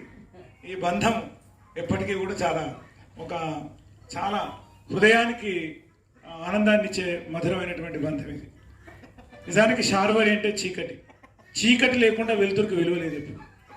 ఎప్పుడైనా గమనించాను. కరోనా ఉన్నది కాబట్టి ఆ బాధ ఏంది, అందులోంచి ఏ ఒక్కరోజు బయటికి 1 గంట మనకు రిలాక్సేషన్ ఇచ్చినా బయటకు వెళ్తే బాగుండేది. మా మిత్రుడు సార్ కూడా అనేది, నువ్వు ఎందుకు వస్తావా, ఎందుకు తిరగాలి, ఏమవసరం లాక్డౌన్ పీరియడ్లో ఓ పాస్ ఇప్పియండి హైదరాబాద్ పోతాడు, ఎక్కడికి పోయేది లేదు, నువ్వు ఎట్లే ఉండవు అంటే ఎందుకంటున్నావు అంటే మనను బంధించి ఉంచినప్పుడు బయటికి పోవాలనిపిస్తుంది. అట్లా కరోనా భౌతికంగా మనుషుల్ని ఒక ఇంటికి పరిమితం చేసి ఇంట్లో జీవించడం ఎలా, ఇంటి వాళ్ళతో గడపడం ఎలా, ఈ జీవన కళను మరింతగా వన్నెదెచ్చింది. అయితే ఈ సంకలనాలు వేస్తున్నప్పుడు ఒక పరిమితి ఉంటుంది, కాల పరిమితో, పుటల పరిమితో, ఇంకా వేరే వనరుల పరిమితో. ఇవన్నీ ఉన్నప్పుడు ఏం జరుగుతుందంటే కొన్ని మంచి చాలా ముత్యాల లాంటి కవితలు ఉంటాయి, కొన్ని ఆ ముత్యాలతో పాటు వచ్చేటువంటి పూలలతో దారంలాగా ఉండే కవితలు కూడా ఉంటాయి. అట్లాంటి కవితలు కూడా కొన్ని అంటే ఇప్పుడు ప్రారంభం ముందే చెప్పారు సార్, అలాంటి కవితలు కూడా చాలా కనిపించాయి. అంటే తేలికగా రాసినటువంటి కవితలు కనిపించాయి. అట్లాంటి రచయితలందరికీ కూడా ప్రభాకర్ గారు ఏదైనా కార్యశాల పెట్టి మరో సందర్భంలో మంచి కవితలు ఇందులోనే ఉన్నాయి. ఇందాక వారు ఉటంకించిన చాలా మంచి కవితలు ఉన్నాయి. ఒకటి చాలా అద్భుతమైన పోయం, మట్టి నవ్వితే పరమాన్నం, నీరు నవ్వితే చైతన్యం, నిప్పు నవ్వితే వెలుతురు, నింగి నవ్వితే తొలకరి, గాలి నవ్వితే ఊపిరి. అంటే ఇట్లాంటి మంచి హృదయాన్ని అంటే చదువుతున్నప్పుడే మనకు మన మనస్సు ఆ వాక్యాల వెంట పరిగెడుతుంటుంది. అంటే ఏది మంచి కవిత్వం, ఏది చాలా పెద్ద పెద్ద పదాలు అర్థం కాని నిఘంటువులు వెతుకునే పదాలు అక్కర్లేదు, హృదయాన్ని ఆకర్షించేది నిజమైన మంచి కవిత్వం, మనసును ప్రభావితం చేసేది మంచి కవిత్వం. మట్టిలోంచి ఒక మనకి ఇక్కడ కనిపిస్తున్న ఈ ప్రాకృతిక సౌందర్యం అంతా చాలా నేచురల్ బ్యూటీ అంటాం కదా. ఈ వర్డ్స్వర్త్, షెల్లీ, కీట్స్ వీళ్ళంతా కూడా ఇంగ్లీష్ పోయిట్స్ చాలామంది చెప్పినట్టుగా, కాళిదాసు, మనకు రాయప్రోలు ఇట్లాంటి గొప్ప గొప్ప కవులంతా చెప్పినట్టుగా ఏ కవిత్వం అయితే మన హృదయాన్ని తన వైపుకు తిప్పుకోగలుగుతుందో, రీడబిలిటీ ఉంటుందో అట్లాంటిది నిజమైన కవిత్వం. అది 10 కాలాల పాటు నిలుస్తుంది. చాలా మంచి పదచిత్రాలు, భావచిత్రాలు కూడా కనిపిస్తాయి ఈ సంకలనంలో. మనకు అన్నదాతల కన్నీటి సంద్రాలు అంటాడు ఒక చోట ఒక కవి. తర్వాత చాలా వరకు ఉగాది కవితలన్నీ కూడా ఒక సందర్భం కోసం రాసినవి మాత్రమే కాబట్టి ఆ సందర్భం వరకే చూడాలి, కానీ ఉగాది కవితల్ని ఆ వ్యక్తికి లేదా ఆ కవికి కొలమానాలుగా మనం చూడకూడదని నాకు అనిపిస్తుంటుంది. మట్టిని పెకలించి మెన్నును తలదన్ని, ఎముకలను ఎగదోసి నిలబడింది ఎందుకోసం, కళ్యాణం శ్రీనివాస్ గారు రాసింది, చాలా బాగుంది. మట్టిని పెకలించి మిన్నును తలదన్ని, ఎముకలను ఎగదోసి నిలబడింది ఎందుకోసం, చిగురు పూత కాత ఒంటికి అతికిన సింగారం. ఒక రైతు దుఃఖం ఎట్లా ఉంటుంది, ఒక కాలపురుషుని యొక్క గమనం మీద రైతు ఈ వ్యవసాయం, మనిషి జీవితం అంతా ఎట్లా ఆధారపడి ఉంటుంది అనేది. ఈ కరోనా ఏం చేసింది, కాలు బయట పెట్టనీక, ఒకరినొకరు కలవనీక, ఇంటిలోనే బందీఖానా, కాపలాగా కరోనా ఒక కాపలాగా. ఎవరు ఆదేశించట్లేదు, కానీ ఎవరికి వారే ఒక అభద్రతా భావంతో, ఒక భయంతో మన వల్ల ఎవరికి ఇబ్బంది కావద్దని ఇటు ప్రభుత్వాలకు ప్రజలు స్వచ్ఛందంగా సహకరిస్తూ వచ్చారు. ఇట్లాంటి ఒక చీకట్లను చీలుస్తూ వెలుతురు అక్షరాల సంకలనం ఈ శ్రీ శాలిపరి. అట్లాంటి ఈ వెలుతురు రాబోయే కాలంలో మరి ఈ ఉదయ సాహితీ పేరు, ప్రతి ఉదయం కవిత్వ ఉదయం కావాలి, సమాజానికి ఒక దిక్సూచిలాగా చైతన్యోదయం కావాలి. ప్రభాకర్ గారి, ఆయన పేరు ప్రభాకరుడు, ఆయన సంస్థ పేరు ఉదయ సాహితీ, ప్రతి ఉదయం ఒక సాహిత్యోదయం కావాలి అని కోరుకుంటూ, శ్యాంప్రసాద్ సార్ లాంటి ఆత్మీయమైనటువంటి మిత్రులు, సాహిత్య ప్రేమికులు, సాహిత్య ప్రియులు ఉంటే ఇట్లాంటి ఉదయాలు, సాయంకాలాలు, నిజానికి ఫస్ట్ జనవరి రోజు మధ్యాహ్నం ఎవరు కూడా ఈ టైంలో చాలా నేను మధ్యాహ్నం వచ్చినప్పటి నుంచి ఫోన్లు విశేష వరుస వెల్లువలాగా వస్తున్నాయి, భోజనానికి కూడా టైం దొరకని పరిస్థితి. నాకే ఆశ్చర్యం, ఇంత హృదయ వైశాల్యం ఉన్న మిత్రులు మన మధ్యన ఉండడం మనందరి అదృష్టం. మరిన్ని ఈ 2021లో మరి వైరాగ్యం ప్రభాకర్ గారి నేతృత్వంలో మరిన్ని పుస్తకాలు రావాలని కోరుకుంటూ, ఇప్పటికే ఆయన ఇప్పుడు మా అన్నగారు అన్నారు ఫిబ్రవరి నుంచి స్వేచ్ఛాజీవి అని. ఆయన ఎప్పుడు స్వేచ్ఛాజీవి నేను అనుకుంటున్నాను, ఎందుకంటే ఎప్పుడు ఖాళీగా లేడు. సాయంత్రం 5 గంటలకు స్కూల్ నుంచి వస్తూ కూడా 2 పుస్తకాలు పట్టుకుని ముందు మాట రాస్తాడు. నువ్వు రాయంటే ఇంకోటి 2 రోజుల తర్వాత ఇంకోటి ఇస్తాడు. అంటే అంత రెడీమేడ్. నేను చాలా ఆశ్చర్యమైంది ఇటు చూసే లోపల చాలా ఇంత అంటే ఈ ఉత్సాహం ఎక్కడి నుంచి వచ్చింది అంటే వేర్ ఇస్ ఎ వే అని. తన మనస్సే స్వీయ ప్రేరణ అంటారు కదా, తన ఆంతరిక చైతన్యం, ఒక అభిమానం, ఒక ఇష్టం. కవిత్వం అంటే వల్లమాలిన మమకారం మరి ప్రభాకర్ గారికి ఈ కరీంనగర్ మట్టి అందించింది. ఆ వారసత్వం మనందరిలో ఉంది. అందుకే ఇంతమంది పెద్దలు ఇక్కడికి విచ్చేసి ఈ సంకలనాన్ని ఆశీర్వదిస్తున్నారు. నన్ను భాగస్వామ్యం చేసినందుకు ఉదయ సాహితికి, వైరాగ్యం ప్రభాకర్ గారికి అందరికీ పేరు పేరున నమస్కారం, ధన్యవాదాలు. ధన్యవాదాలు సార్. ఈ వాగ్దాటికి అడ్డు లేదని అందుకే అన్నాను. పుస్తకం చదివినా చదవకున్నా ఒక్కసారి అలా చూస్తే చక్కగా అందులో ఉన్నటువంటి భావాన్ని, సారాన్ని వివరించగలుగుతారు. ధన్యవాదాలు. ఒక మిత్రుడు ఒక సందర్భంలో కవిత్వం గురించి మాట్లాడుతూ సంపాదకత్వంలో చాలా వస్తున్నాయి, అందులో ఏముంది అన్నట్టుగా మాట్లాడారు. వాస్తవానికి ప్రతి కవితలో ఎక్కడో ఒక చోట చమక్కు, ఎక్కడో ఒక చోట ఒక వెరుపు, ఒక మంచి పదము ఉంటుంది, కంపల్సరీ ఉంటుంది. కవి రాసినప్పుడు కొత్తగా రాసిన వాడు అంత బాగా రాయకున్నా కూడా ఆ రాసిన దానిలో ఎక్కడో ఒక కవిత్వం కనిపిస్తుంది. అది మనం దొరకబట్టి కూడా దొరుకుతుంది. ఏముంది ఇందులో అంటే ఏమీ దొరకదు. కాబట్టి నా ఉద్దేశం ఏంటంటే కొత్త రచయితల్ని ప్రోత్సహిస్తున్నాను. రాసేటువంటి వారు వారి పుస్తకాన్ని అచ్చు వేసుకోలేని పరిస్థితిలో ఉన్నప్పుడు అలాంటి వాళ్ళకు ప్రోత్సాహం ఇచ్చే విధంగా నా ప్రయత్నాన్ని ముందుకు నడిపిస్తున్నాను. అలా 2 కథల సంపుటిలు కూడా వేశాను. ఒక కథల సంపుటి ఇటీవల వెబినార్లో ఆవిష్కరణ జరిగింది. విహారీ గారని జొన్నలగడ్డ సత్యనారాయణమూర్తి గారు చాలా గొప్ప రచయిత. ఆయన ద్వారా ఆవిష్కరింపజేసుకున్నాను. దానికి ముఖ్యంగా రామశర్మ గారు బెంగళూరులో ఉంటారు. వారు ఈ జూమ్ కార్యక్రమం మొత్తం కూడా వారే నిర్వహించారు. అలా ముందుకు సాగుతున్నాను.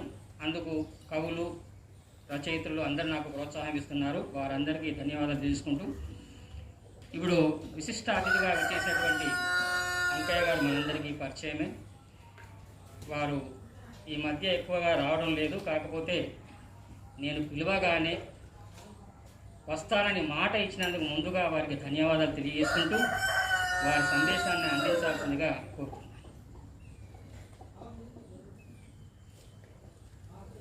అందరికీ నమస్కారం.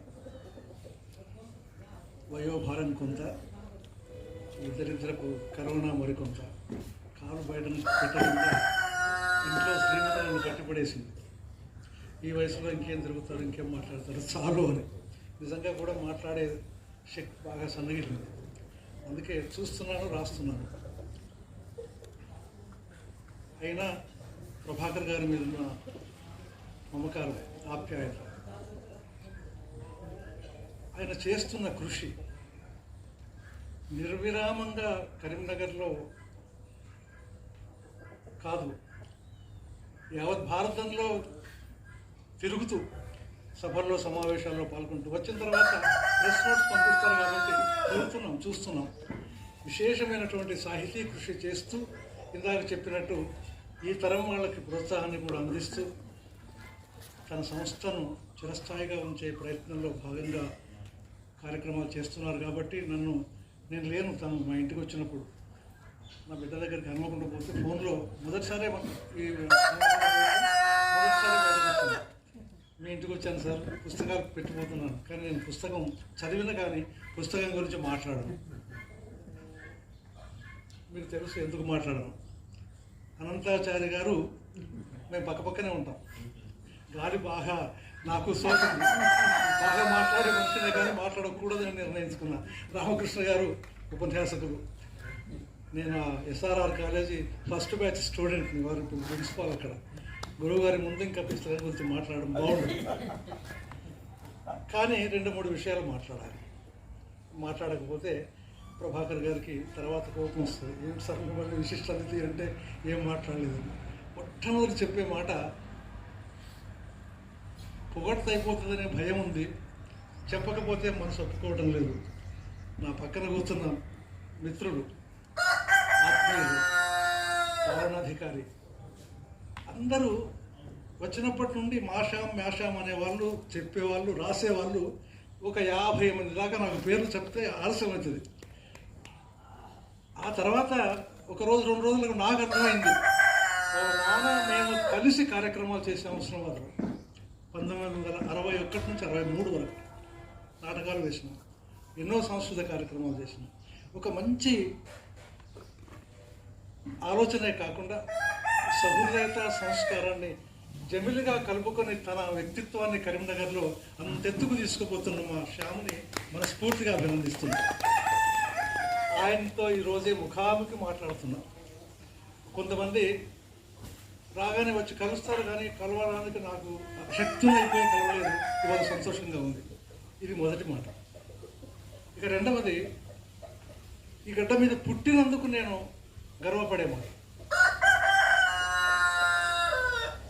ఒక్కసారి మనం నేపథ్యం ఇక్కడికి వచ్చిన అందరికీ తెలుసు. నేను చెప్తే చరిత్ర చరణంలాగా ఉండొచ్చు, లేక తెలిసిన విషయం కావచ్చు, కానీ ఎక్కడి శాతవాహనులు, ఎక్కడి రాజులు, ఏ పరిపాలన, ఎలాంటి పరిపాలన, మామూలు పరిపాలకుల 3 సంవత్సరాలను హద్దులుగా చేసుకొని ఈ దేశాన్ని విస్తరించినటువంటి మహాపరాక్రమవంతులు, మౌర్య సామ్రాజ్యం దాకా పోయినవాడు.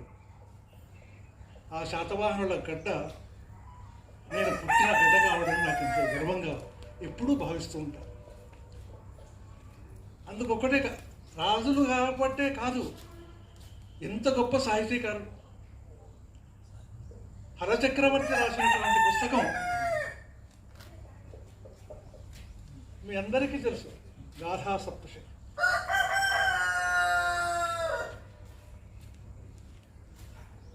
అది ఇప్పటికీ మన సాహితీకారుల ఇళ్లలో ఒక మంచి పుస్తకంగా మనం చదువుకుంటాం. ఆనాటి కాలమాన పరిస్థితులకు అద్దం పడుతూ రాసినటువంటి ఆ గేయ రూపంలో ఉన్నటువంటి ఆ సప్తశతి చదువుతుంటే, అబ్బా, మేము ఇప్పుడు గొప్పగా చెప్పుకుంటామని చాలామంది 4 వాక్యాలు రాస్తే పుస్తకం వేసుకుందామని తహదలాడే మనట్లాంటి వాళ్లకు ఏ అవకాశం లేని రోజుల్లోనే అంత గొప్ప సాహిత్యాన్ని అందించినారు అని మనం మురిసిపోతాం, మైమరిచిపోతాం. అది నేను ఎప్పుడూ గుర్తు చేసుకుంటాను. దాంతోపాటుగా ఆచార్య నాగార్జునుడు నడయాడిన నేల ఇది అని నాకెందుకు నేను చూసినట్టుగానే ఫీల్ అవుతా. అది ఎందుకు అవుతానో నాకు తెలియదు. మరి వాస్తవం చెప్తున్నాను. మూలసాల, నేను పెద్దపల్లి అత్తవారి నాది, పెద్దపల్లి అమ్మాయిని పెళ్లి చేసుకున్నవాడిని, పెద్దపల్లి ఉద్యోగం చేసినవాడిని. పెద్దపల్లి దగ్గర మూలసాల ఒక మంచి ఊరు. ఇవాళ మూలసాల ఒకనాడు మూలికాశాల.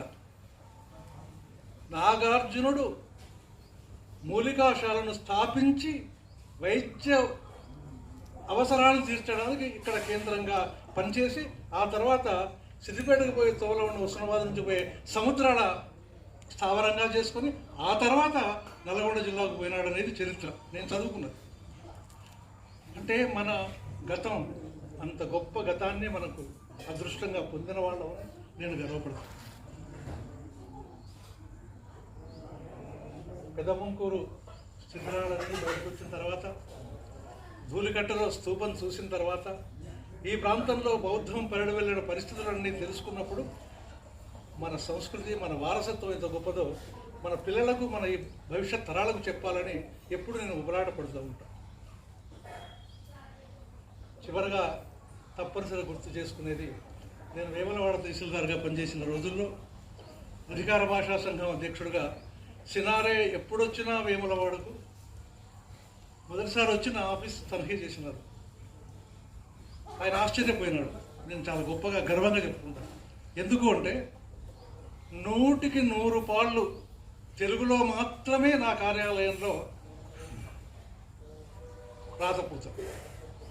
ఏ గుమస్తా కూడా ఇంగ్లీష్ పదం ఫైళ్ళల్లో రాసేది లేదు. నేను ల్యాండ్ ఎక్విజిషన్కు సంబంధించినటువంటి కార్యకలాపాలు కూడా అవి కాదు, పదాలు దొరకవన్న సందర్భంలో కూడా నేను తెలుగులోనే రాశాను. తెలుగు మాత్రమే, తెలుగు అధికార భాష అని చెప్పుకున్న తర్వాత తెలుగు రాయకపోవడం ఏమిటని నేను అందరినీ ఏ ఆఫీసులో పనిచేసిన తహసీల్దార్ కన్నా ముందు నుంచి డిప్యూటీ కలెక్టర్గా శ్రీకాకుళంలో పనిచేసిన దాకా కూడా నేను తెలుగు అంటే అంత ప్రేమ, తెలుగు అంటే అంత మమకారం, తెలుగు అంటే అంత ఫియ్యని నా భాషను నేను సినారే వచ్చినప్పుడు హనుమాజిపేటకు తీసుకుపోయి ఎప్పుడు వచ్చినా తన పక్కన కూర్చోబెట్టుకొని భోజనం చేయకుండా ఎన్నడూ సినారే వెళ్ళిపోలేదు. వరంగల్లో పనిచేస్తుంటే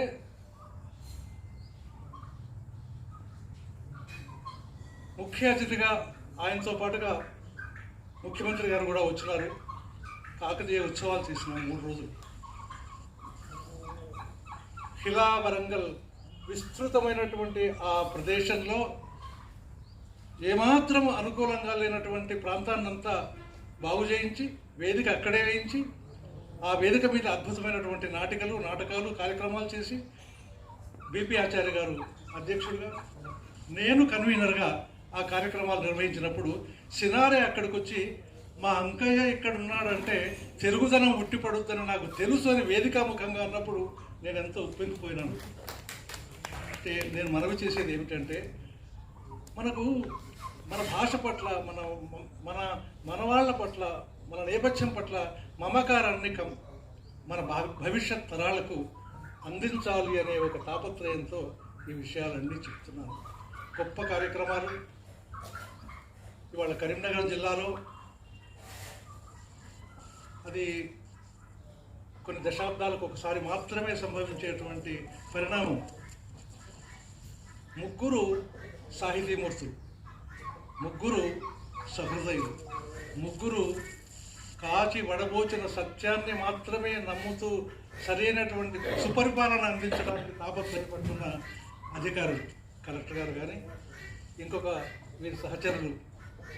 ఈ మధ్యన ఆయన తెలుగు రూపాయల పుస్తకం నాకు ఇచ్చినప్పుడు ఎంత ఆనందమైందో చెప్పడానికి లేదు. మీరు కూడా రాస్తున్నారని అంటున్నారు. మీ పుస్తకం ఎప్పుడు వస్తుందో పిలవండి, తప్పకుండా మేము పాల్గొంటాం. అంటే పాలనాపరంగా ఎంతసేపు ఈ రూల్స్, ఈ పనులు, ఈ కథలు, ఈ వ్యవహారం అనేది చూసే వాళ్ళు ఉంటారు, కానీ సమాజం గురించి ఆలోచించే అధికారులు తక్కువ మంది ఉన్నారు. ఆ తక్కువ మంది ఒక్కసారి మన దగ్గర త్రిమూర్తుల్లాగా ఉండడం కరీంనగర్ పుణ్యమనే నేను భావిస్తున్నాను. చాలా కాలం, మరికొంతకాలం మీ మీ మీ మీ అడుగుజాడల్లో నడిచే అధికారులతో కలిసి ఈ కరీంనగర్లో ఇలాంటి కార్యక్రమాలు ఇంకా విశిష్టంగా చేసుకుంటూ అందరికీ సహాయ సహకారాలు అందిస్తూ మనమంతా కూడా ఈ వాతావరణాన్ని పూర్తిగా వినియోగించుకుంటూ భవిష్యత్తులో కరీంనగర్లో ఒక మంచి వాతావరణం ఉన్నదాన్ని ఇంకా వృద్ధి చేసి ఇంకా బాగా తీసుకుపోవడానికి వైరాగ్యం ప్రభాకర్ గారు అట్లాంటి వాళ్ళ నిస్వార్థ సేవని మనం వినియోగించుకుంటూ ముందుకు పోవాలని ఆకాంక్షిస్తూ ఈ సందర్భంగా మిత్రుడు ప్రభాకర్ గారిని మరోసారి మనస్ఫూర్తిగా అభినందిస్తున్నాను. మీకు ఎప్పుడు ఏ అవసరం ఉన్నా మీరు పని తీసుకుంటారు. పని తీసుకోవడం అంటే ముందు మాట రాయమనో ఇంకేదో చెప్తారు తప్ప, అనంతాచారి గారు అన్నట్టు ఆర్థిక విషయంలో ఒక్కనాడు ఆయన నోట నేను వినలేదు. అది అందరి వల్ల కాదు. ఎందుకంటే డబ్బు లేకుండా ఏ పని కాదు, ఏ పని చేయలేదు. నేను పుస్తకాలు వేసుకున్నవాడిని కాబట్టి నా కష్టాలు తెలుసు. ఇప్పుడు నా ఆత్మకథ రాసుకున్నాను, 2.5 సంవత్సరాలు రాసిన, ఫేస్బుక్లో పెట్టుకున్నాను, ఇప్పుడు పుస్తక రూపంలో తీసుకొస్తున్నాను. సంక్రాంతి పండుగకి పుస్తకం చేతికి వచ్చే అవకాశాలు ఉన్నాయి. నేను మరొకసారి వీళ్ళందరినీ కోరుతున్నాను. నాలో నేను శీర్షికతో 1947 నుండి తెలంగాణ దాకా నా అనుభవాన్ని, నా ఆలోచనల్ని, ఇక్కడి రాజకీయాన్ని, ఇక్కడి పరిస్థితుల్ని నేను నా జీవితానికి సమన్వయం చేస్తూ రాసుకున్న నా ఆత్మకథ అది తప్పకుండా ఇలాంటి పరిస్థితుల్లోనే నేను ఆవిష్కరణ కార్యక్రమాన్ని పెట్టుకుందామని ఆలోచిస్తున్నాను. అప్పుడు నేను ఆహ్వానం పంపిస్తాను. మీరు మీతో పాటు ఇతర మిత్రులు కూడా తప్పకుండా కార్యక్రమానికి వచ్చేటట్టు చేయాలని ఇప్పుడే విజ్ఞప్తి చేస్తూ ఈ మంచి అవకాశాన్ని కల్పించి చాలా రోజుల తర్వాత బయటకు వచ్చి అందరినీ కలుసుకునే అవకాశం దొరికింది. ఇక్కడికి వచ్చిన తర్వాతనే శ్రీనివాస్ గారితో చాలాసేపు మాట్లాడుకున్నాను. నా పుస్తకానికి ముఖ చిత్రం వారే వేస్తున్నారు. ఇప్పటికే కొంత కంటెంట్ పోయింది, ఇవాళ కొన్ని విషయాలు మాట్లాడినారు. ఇంకొంత పంపించిన తర్వాత మంచి ముఖ చిత్రంతో నా పుస్తకం వస్తుంది. ఈ మంచి అవకాశం కల్పించినటువంటి ప్రభాకర్ గారికి మరొకసారి కృతజ్ఞతలు చెప్తూ మీ అందరికీ హృదయపూర్వకంగా ధన్యవాదాలు చెప్తూ సెలవు తీసుకుంటున్నాను. ధన్యవాదాలు సార్. త్వరలో రాబోతున్న నాలో నేను మీ పుస్తకానికి సాహితీ సమాజం ఆహ్వానం పలుకుతుంది. ఇప్పుడు మన ముఖ్య అతిథి, గ్రంథావిష్కర్త, మన జిల్లా అదనపు పాలనాధికారి గారు తమ సందేశాన్ని, అమూల్యమైన సందేశాన్ని ఇవ్వాల్సిందిగా కోరుతున్నాను.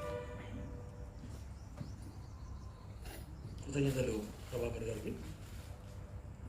ఈరోజు శ్రీ సార్వారి ఉగాది కవితా సంకలనం పుస్తకావిష్కరణకి అధ్యక్షుడైనటువంటి డాక్టర్ హరికే ప్రభాకర్ గారు, ముఖ్య అతిథిగా వచ్చేటువంటి పెద్దలు బండారు వెంకయ్య గారు, అట్లాగే మిత్రులు రామకృష్ణ గారు, శ్రీనివాస్ గారు, అనంతాచార్య గారు, వేదిక ముందున్న పెద్దలందరూ కూడా పేరు పేరున నమస్కారం తెలియజేస్తూ ఉన్నాను.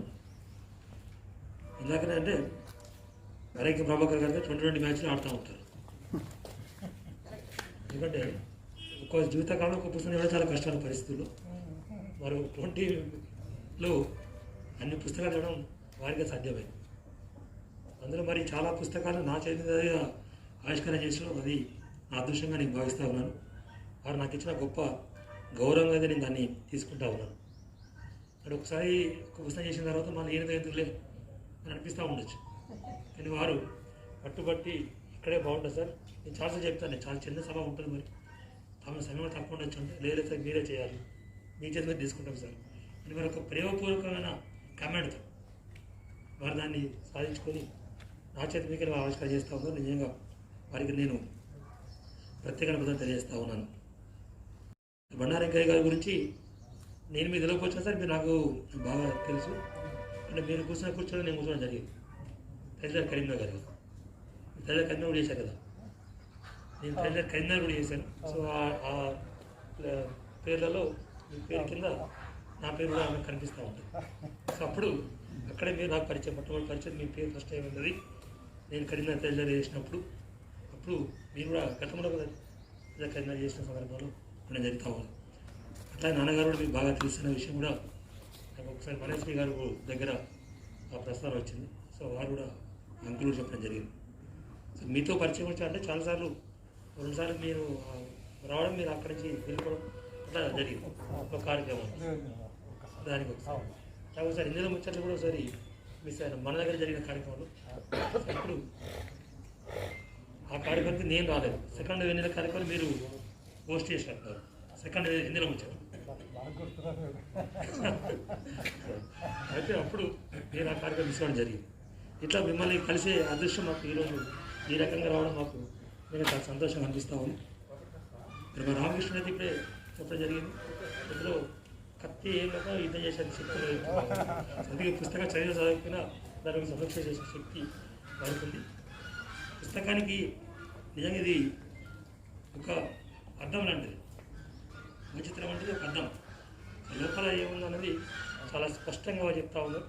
సో దీన్ని అంటే వారు నిజంగా కవి అయితే వ్యక్తే అందులో ఏమని చెప్పే శక్తి ఉంటుంది.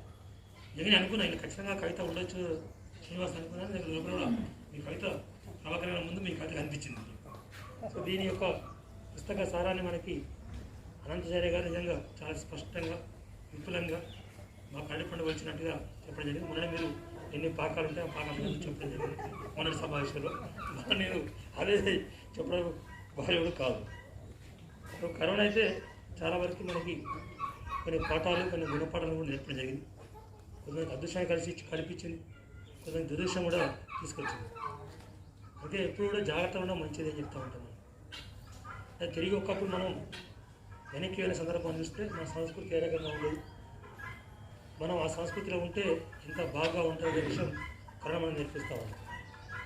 మనం పాశ్చాత్య మూజులో పోయి కరచలనాల్లో నేర్చుకున్న తర్వాత ఇప్పుడు ఇట్లా ముట్టుకుంటే తప్పు, పట్టుకుంటే తప్పు అనే పరిస్థితి వచ్చింది. అందుకే ఖచ్చితంగా చేతిలో ముడుచుకొని మనం ముద్రితాస్తాలతోనే నమస్కారం చేయమని చెప్తాము. ఇది ఒక్కడు మన సంస్కృతి. ఇప్పుడే మీరు జైనులు చూడండి, చాలామంది జైనులు వాళ్ళు ఖచ్చితంగా ముక్కు మంట కట్టుకొని అట్లే మాట్లాడతారు. అంటే దేవుడు ఒకసారి గొప్ప అనిపిస్తుంది మనకి. ఏం మన కళ్ళు ఇంకా చాలా పెద్దగా ఉంది అంటే పెద్దగా మీన్స్ చాలా సూక్ష్మమైన చూసే పరిస్థితి కనిపిస్తుంది. మనం అసలు నడిచే పరిస్థితి ఉండదు, తినే పరిస్థితి ఉండదు. నీ చేతి మీద కొన్ని వందల వేల బ్యాక్టీరియా ఉంటుంది, నీ కడుపులో అదే ఉంటుంది, తినే అన్నం మీద అదే ఉంటుంది. అంటే మనకు అది చూడలేకుండా దేవుడు మనకు ఆ దృష్టిని ఎంతో అంతవరకు ఇచ్చాడు. అంటే మనం అంతకు మించి కూడా సృష్టి ఉంటుంది, దాన్ని జాగ్రత్తగా కాపాడుకోవాలని జ్ఞానాన్ని మనకు దేవుడు ఇస్తే దాన్ని మనం పక్కదారి తిప్పించి మనం మాత్రమే మిగిలినాము, మనమే అన్నింటినీ అనే గొప్ప అని మనం మనం ఆపాదించుకుంటే ఈ రకంగా విపరీతమైన దారి తీస్తాయని చెప్పి మన కరోనా మనకి తీసుకోవడం జరిగింది. ఒకసారి వెనక తీసుకోరు బాబు, నువ్వు మనిషివి అంటే మళ్ళీ కత్తి తిరిగి కాదు, నువ్వు ఆకాశంలో తిరగవచ్చు, ఆకాశం తిరగచ్చు, నీళ్ళలో ఎగవచ్చు, నువ్వేమైనా చేసుకుంటూ కావచ్చు, అని నువ్వు ప్రకృతికి అతీత వ్యక్తి కాదు. ఇప్పుడు కంటికి కనబడేది చిన్న వైరస్ ఈరోజు ప్రపంచం అతలమయం చేస్తా ఉంది. ఎన్నింటిలో కనిపెట్టాము, ఏమో చేసాము, గొప్ప గొప్ప అని చెప్తున్నది మనం ఈరోజు దాని ముందు ఓడిపోయే పరిస్థితి. అన్ని రకాల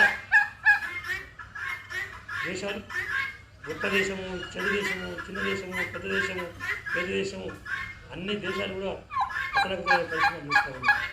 అన్ని ఆర్థిక వ్యవస్థలు చిన్నభిన్న పరిస్థితిస్తూ ఉన్నాయి. దాన్ని ఎలా ఎదుర్కోవాలి తెలియదు. ఇప్పుడు టీకాలు వచ్చినాయంటే కూడా ఆ టీకా పనిచేస్తుందో మనకు తెలియదు. ఒక టీకా సామర్థ్యత 50% ఉంటుంది, ఒక టీకా సామర్థ్యం 80% ఉంటుంది, ఒక టీకా సామర్థ్యం 90% ఉంటుంది.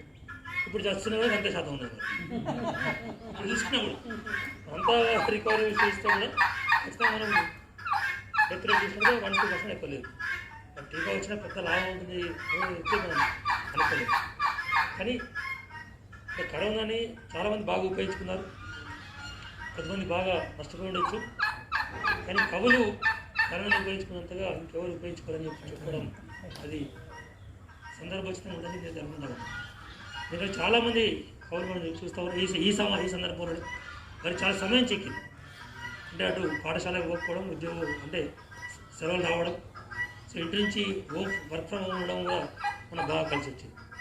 సో మనం ఇంటి దగ్గర ఎక్కువసేపు ఉండడం, టూర్లు బాగా తగ్గించుకోవడం, తర్వాత సమయం దొరకడం మూలంగా ఆ సమయాన్ని చాలా సద్వినియోగం చేసుకున్నాం. అంటే మనం చూస్తూ ఉంటాం, అంతకుముందు సమయం ఎట్లా దొరుకుతుంది అంటే ఈ రకంగా దొరుకుతుంది. సో ఈ రకమైన సమయం ఎట్లా ఉపయోగించుకోవాలంటే ఈ రకంగా ఉపయోగించుకోవాలి. సో తెలివి ఉన్నవాడు ఎక్కడ చూసినా వాడు ఎప్పుడు బాగుపడుతుంది. అడవిలో వేసినా మనకి టైం దొరుకుతుంది, మనిషికి అరణ్యాలు వేసినా టైం దొరుకుతుంది, మనిషికి జనరాజ్యం వేసినా టైం దొరకడుకుంటాడు. సో అట్లా కవులు ఈ ఉన్న సమయాన్ని వాళ్ళు చక్కగా ఉపయోగించుకొని చాలామంది తమ కవితలకు ఇంకా పదం తెచ్చుకున్నారు. చాలా కొత్త పుస్తకాలు రావడం జరిగింది. ముందున మా ఈరోజు వెంకటేశ్వర కూడా ఈ కరోనాలోనే 2 పుస్తకాలు తీసాడు సార్. అంత ఒక పుస్తకం లేదు, ఈ కరోనాలో 2 పుస్తకాలు వచ్చాయి. అది కూడా నా ద్వారా ఆవిష్కరణ చేసుకోవడం జరిగింది. అంటే ఇట్లా ప్రతి ఒక్కరు కూడా ఖచ్చితంగా ఈ రకమైన కార్యక్రమం చేస్తూ ఉన్నారు. సో ఇది కూడా దాదాపు 100 మంది తెలుగు కవులని మరి ఒకే రోజులో మీరు తీసుకురావడం అంటే వీళ్ళు ఎవరు బాగా ప్రిపేర్ అయ్యి రాసిన కూడా ప్రజలు కాదు. ఎందుకంటే మనం ముందు టైం ఇచ్చి పలానా నుంచి పలానా అంటే బాగుంటుంది. ఒకే రోజులోనే 100 మంది కనుక ఎక్కువ మీకు వచ్చి ఉండొచ్చు. అందులో ఉన్నదాల్లో కొంచెం మెరుగ్గా ఉన్నవి చాలా బాగా ఉన్నాయి, మనసుకు నచ్చినవి, తనకు నచ్చినవి, సో మనకు నచ్చితే అనుకున్నవి, అవన్నీ కలిపి దాదాపు 100-105 ఇందులో పుస్తకాలు మన కవితలు రావడం జరిగింది. సో ఇలా ఆల్రెడీ కలం తిరిగిన కవులు ఉన్నారు, కలం తీసిన కవులు ఉన్నారు. ఇప్పుడు 100 రకాల కవులు ఉన్నారు. ఆల్రెడీ కలం తిరిగిన కవులు కూడా ఉంటారు, ఇప్పుడు కలం తీసిన కవులు కూడా ఇందులో ఉన్నారు. సో ఒక చిన్న పిల్లవాడు 7వ తరగతి పిల్లవాడు కూడా పిల్లవాడు నాకు ఇప్పుడే తెలుస్తూ ఉంది అసలు 4 పెళ్లి చేసుకోవడం ఏంటి. సో వాడు పుట్టడం, అది ఆ రోజు రావడం, దానివల్ల సంవత్సరం రావడం నాకు ఎంతమంది తెలియదు నిజం చెప్పాలి. సో అప్పుడు 7వ తరగతి పిల్లవాడు కూడా అదే అది దాన్ని కవితాత్మకంగా చెప్పడం. 7వ తరగతి పిల్లవాడికి ఈ కాలంలో ఇంగ్లీష్ మీడియం పిల్లవాడు అయిపోయాడు, ఖచ్చితంగా ప్రైవేట్ స్కూల్ పిల్లవాడు అయిపోయాడు. అంతే అలాంటి పిల్లవాడు మరి ఈ రకంగా కవిత చెప్పాలనేది నేను చాలా గొప్ప. అంటే ఇట్లాంటి కొద్దిమంది పిల్లలకైనా మనం ఇది చేస్తే ఎంత మించిన ప్రభాకర్ గారి కృషికి సార్థకత ఏమంటే చెప్పండి. రామకృష్ణ కవిత రాసే అవసరం లేదు, మనకి ఇంగ్లీష్ కవిత రాసే అవసరం లేదు, అలా రాస్తారు. కొత్త పిల్లలకి ఎవరైతే ఇలాంటి వాళ్ళకి సో కొత్త కవులకి ఎంకరేజ్మెంట్ చేసి ఒక్కసారి మనం అంటే చాలామందిని కూడా మనం ఫస్ట్ అంటే కవుల ప్రస్థానం అంటే మేము స్టార్ట్ చేసిన పరిస్థితి అంటే ముందు ఉత్తరంతో స్టార్ట్ అవుతుంది, లేఖలు ఏటరుకు లేఖ అని ఫస్ట్ స్టార్ట్ చేసేవాళ్ళు. అది మొట్టమొదటి మనం అసలు పేరు చూసుకోవచ్చు అనేది ఉండి చిన్నప్పుడు ఫస్ట్ ఉత్తరం రాసినాడు, రాసి కింద మన పేరు అయితే ఒక పేరు వస్తుంది, అదే పేరు గర్వంగా అనిపించేది. తర్వాత చిన్న పుట్టి కవితలు అది రాసి ఇది రాసి ఈ పుస్తకానికి ఆ పుస్తకానికి ఉన్న పుస్తకాలు తక్కువ, ఇప్పుడు వేదికలు లేవు. పక్ష పత్రికలు, మాసపత్రికలు, ఏదో కొన్ని పత్రికలు మాత్రం కొన్ని కవితలు వచ్చాయి. దాన్ని రాస్తే ఏదో ఒకటి వచ్చేసరికి దానికి మనకి అంబానీ అయినంత అన్నమే ఏదో నాకు పేరు వచ్చో కనిపించింది, నా పేరు వచ్చలో కనిపించింది అని చెప్పి దాన్ని దాచుకొని పెట్టుకొని అమ్మకు నాన్నకు అందరూ చూపించి దోశలు చూపించి ఒక పండుగ చేసే సంబరం అనిపించింది. అట్లాంటి పరిస్థితి ఈరోజు ఇట్లాంటి వరకు వేదిక. సో మరి ప్రభాకర్ గారు అనర్గళంగా ఎవరైనా నేను రాయగలుగుతానంటే చూపించి నాకు నీకు ఏదో రకమైన వేదిక కనిపిస్తుంది. అయితే నువ్వు బాగా రాస్తే నీకు ఒక పుస్తకం వస్తుంది, ఏదైనా పుస్తకంలో ఖైదు అవుతావు, ఏదో రకంగా దండలో పువ్వుని అవుతావు, నువ్వే దండ అవుతావు, ఏదో ఛాన్స్ ఈజ్ యువర్స్ అని వారు అట్లా కల్పిస్తాము. సో నిజంగా నీకు మనోడు చెప్తా ఉన్నాను, ఒక మిత్రుడికి మీకే చెప్పినట్టు ఒక చెప్పిన ఏదో పవకరికి అప్ప చెప్పండి, ఈ పుస్తకం బయటకు వస్తుంది. డౌటే లేదు, మీరు తెచ్చిన మీరు రాష్ట్ర కాయిదాలు తీసుకుపోయి తెలంగాణ పెట్టండి, ఆయన నీటి సంపాదన చేసుకుంటారు, ఆయన ముందు మాట రాయించుకుంటారు. ఇందాక చెప్పినట్టుగా సార్ చెప్పారు, అట్లాగే రామకృష్ణ చెప్పాడు, ఇస్తా రాయి అది కూడా ఇస్తాం. మనకి ఎట్లా ఉంటుందంటే చాకలి మీద చేసినప్పుడు 4 బట్టలు వేస్తాం, ఇది ఇస్తాం అనుకో 4 బట్టలు వేసేవాడు, అది ఫస్ట్ వేసి ఇస్తారా అని చెప్తాం. అట్లా మరి మన రాష్ట్రకు అది ఇచ్చేసి రాయిపోతే కూడా వస్తుంది, కొంచెం రాసి వస్తారు. అట్లా వారు ముందు మాట రాయించుకుంటారు, మరి ఇట్లా మంచి ముందు ఈయనలు గీయించుకుంటారు. సో అట్లా ప్రభాకర్ గారు ఆ శక్తి ఆ సాకారత ఉంది. మంచి మాట చెప్తే నాకు లేదు, కానీ వారు చూస్తే మీరు ఎప్పుడు కూడా చాలా కూల్గా ఎలాంటి టెన్షన్ లేకుండా నింపదిగా అట్లా అంటే అన్ని విషయాల మీద ఒక సమగ్రమైన అవగాహన వ్యక్తి ఆ రకంగా ఉంటాడు. సో ఎలాంటి టెన్షన్ ఉండకుండా, ఒత్తిడి లేకుండా ఏమి ఇచ్చినా నేను చేయగలను అనే ఒక భరోసా మన వాళ్ళలో కనిపిస్తుంది. అందుకే ప్రభాకర్ గారు అంటేనే పుస్తకాల ప్రచురణకి కేరాపడ్డస్ అయిపోయారు కరీంనగర్. సో మీ ద్వారా ఇంత గొప్ప గొప్ప పుస్తకాలు వస్తూ ఉన్నాయి. సో అది చాలా సంతోషం అవుతూ ఉంటుంది. ఇందులో ఈ కవితా ప్రస్థానంలో, ఈ కవితా ప్రయాణంలో నన్ను భాగం చేసినందుకు నేను హృదయపూర్వకంగా కృతజ్ఞతలు చేస్తూ ఉన్నా. అట్లా అంకే గారు అందుకే అనుకున్నాను సార్, మీరు మీ జీవిత చరిత్ర రాస్తే బాగుంటుందని అనుకుంటా ఉన్నాను. మీరు ఆల్రెడీ చెప్పారు మీరు రాస్తున్నాను చెప్పి, అది ఇదే సార్, అది మీరు రాస్తున్నారని కూడా. ఎందుకంటే మీ ప్రయాణం అనేది అది ఒక ఓన్లీ రెవెన్యూ ప్రయాణం ఒకవైపు ఉంటే, రెవెన్యూలో ఎన్ని మార్పులు మీరు ఇప్పుడు చూస్తున్నారు. ఒకప్పటి మన రెవెన్యూకి ఈరోజు ఈ క్షణంలో ఉన్న రెవెన్యూకి ఎంత లాట్ ఆఫ్ చేంజెస్ వచ్చినది మీరు ఆలోచించడం జరిగింది. సో మీ ద్వారా అంటే ఒక చరిత్ర ఏ రకంగా జరిగింది, మనిషి ప్రయాణం, మనిషి ఆత్మకథ అంటే కేవలం ఆ జీవిత చరిత్ర ఉదయం లేచినాం, ఆఫీస్ పోయినాం, కూర్చున్నాం, ఆ ప్రమోషన్ వచ్చింది, ఇది మాత్రమే ఉండదు. అదైతే ఆ జీవిత చరిత్ర ఎవరు కూడా చదవరు. దాన్ని కేవలం లేవడం జరిగింది, నాకు పలానా వయసులో పెళ్ళయింది, పలానా వయసులో పిల్లలు పుట్టినారు, పలానా వయసులో నాకు ఉద్యోగం వచ్చింది, పలానా వయసులో ప్రమోషన్ వచ్చింది, పలానా రిటైర్ అయిపోయింది అలా ఉంటే ఏముంటుంది. కానీ అలా ఉండదు. మనిషి ప్రయాణము మనిషి కూడా సాయం చేయట్లేదు, మనిషి చరిత్రతో పాటు సాయం చేస్తాము, ఆయనతో కూడా చరిత్ర నడుస్తాము. ఆ చరిత్రను పట్టుకుని ఆ చరిత్రను కనుక ఆ పుస్తకాన్ని చూపించినట్లయితేనే ఖచ్చితంగా ఆ పుస్తకాన్ని సార్థకత వస్తుంది. ఖచ్చితంగా అంతేకాదు ఆ పరిస్థితి ఖచ్చితంగా చేస్తారు. ఎందుకంటే వారికి ఇటు రెవెన్యూ వైపులో బ్రహ్మాండ మార్పులు వచ్చినాయి, చాలా పెద్ద మార్పులు వచ్చాయి రెవెన్యూ వైపు. మేము ఆల్రెడీ రామేశ్వరం గారి ఒక మన నవల కూడా రాయడం జరిగింది. అట్లాగే మీరు కూడా అటు రెవెన్యూ వైపు నుంచి, అట్లాగే వారి లైఫ్ టైంలోనే రాజకీయ పరంగా కూడా చాలా మార్పులు వచ్చినాయి, చాలా మార్పులు వచ్చినాయి. అటు కాంగ్రెస్ గవర్నమెంట్ కావచ్చు, తర్వాత తెలంగాణ ఫస్ట్ మూమెంటు, తెలంగాణ తర్వాత మూమెంటు, రకరకాల పరిణామాలు వారి జీవిత కళలో రావడం జరిగింది. ఎన్ని మార్పులు చూడాలి మేము అనుకుంటాం సార్. ఈ మా 50 ఏళ్ళ వయసులోనే అరే మేము మస్తు చూసినాం ఇంత అని మేము అనుకుంటా ఉంటాం. 3 దీపాల నుంచి 7 దీపాల దాకా చూసినాం ఇప్పుడు మేము అనుకుంటా ఉంటాం.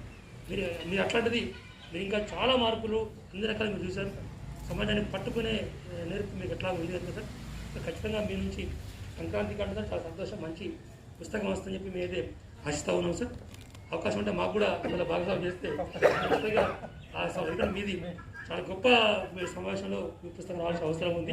సహకారంతోనే జరుగుతుంది. తప్పకుండా సార్, మీకు అవకాశం కూడా మాకు మళ్ళీ మీరు మనస్ఫూర్తిగా కోరుకుంటా ఉన్నాను. సో ఇందులో కొన్ని ఇతరులు కూడా చాలా జరిగింది. సో ఆల్రెడీ ఇందులో చెప్పడానికి ఇక ఉదాహరణ అందరికీ మీరు పుస్తకం ఇస్తూ ఉన్నాం. సో ఆల్రెడీ ఆన్సారీ గారు మరియు రామకృష్ణ గారు కొన్ని మాటలు చెప్పడం జరిగింది. ఇంకా చాలా మంచి కవితలు ఉన్నాయి, మనం అనుకున్న దానికంటే మంచి కవితలు కూడా ఇందులో ఉన్నాయి. కొన్ని అంటే మనం కొంచెం పైకి వచ్చినా కనుక మన స్థాయి కనుక కొన్ని కవితలు తక్కువ అనిపిస్తూ ఉంటాయి.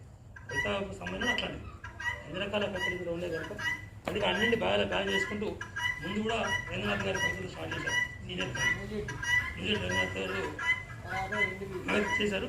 చివరికి వచ్చేసరికి అటు శ్రీనివాస్తో ఇటు ప్రభాకర్ గారు లాస్ట్ మధ్యలో పోయి ఎట్లా ఉన్నా అటు లాస్ట్ చివరికి పోయి ఇండియన్ 2 గట్టి కూడా అని చెప్పి వారు చూసి అదే బండి బాగా లాక్కొచ్చారు. సో అది అంటే సంపాదక గొప్పతనం, సంపాదన చేయాలని చెప్పాను అదే. సో వారు దాన్ని సమర్థంగా నిర్వహించారు. సో చాలా చక్కటి పుస్తకాన్ని వారు తీసుకోవడం జరిగింది. నిజంగా ప్రభాకర్ గారికి నేను హృదయపూర్వకంగా తెలియజేస్తూ ఉన్నా. సో మరి నాకు ఈ అవకాశం ఇచ్చి అంటే ఈరోజు ఖచ్చితంగా ఉగాది రోజు రావాల్సిన పుస్తకం ఇది. చాలామంది కవులు ఆ ఉగాది రోజు ఏమైతే కోరుకున్నారు అందులో కొన్ని ఇప్పుడు జరిగినాయి, కొన్ని జరగలేదు.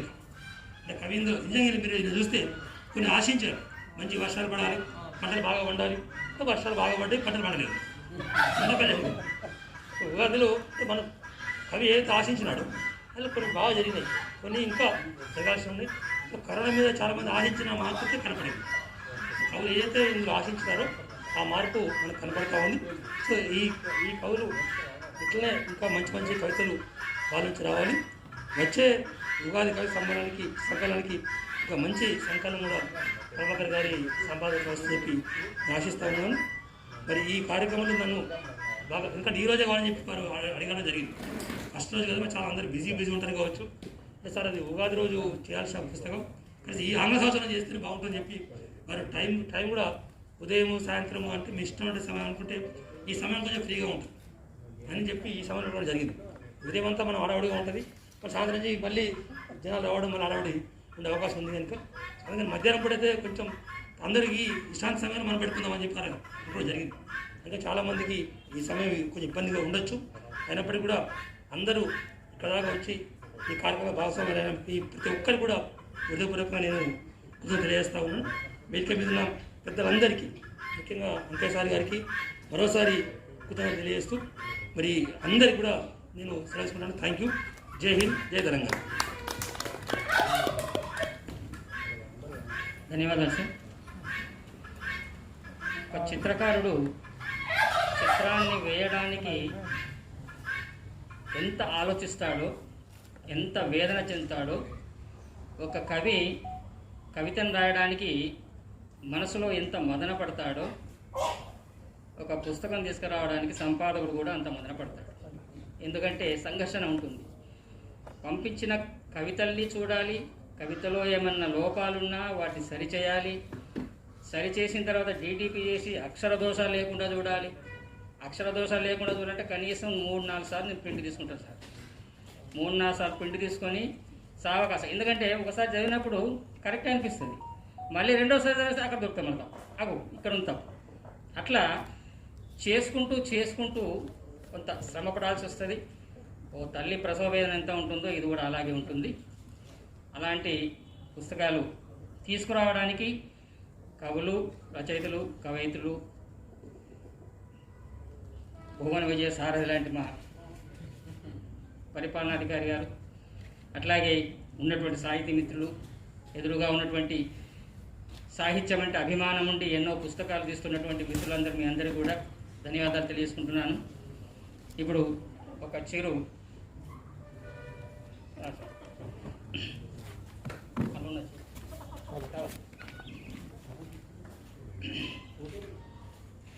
సత్కారం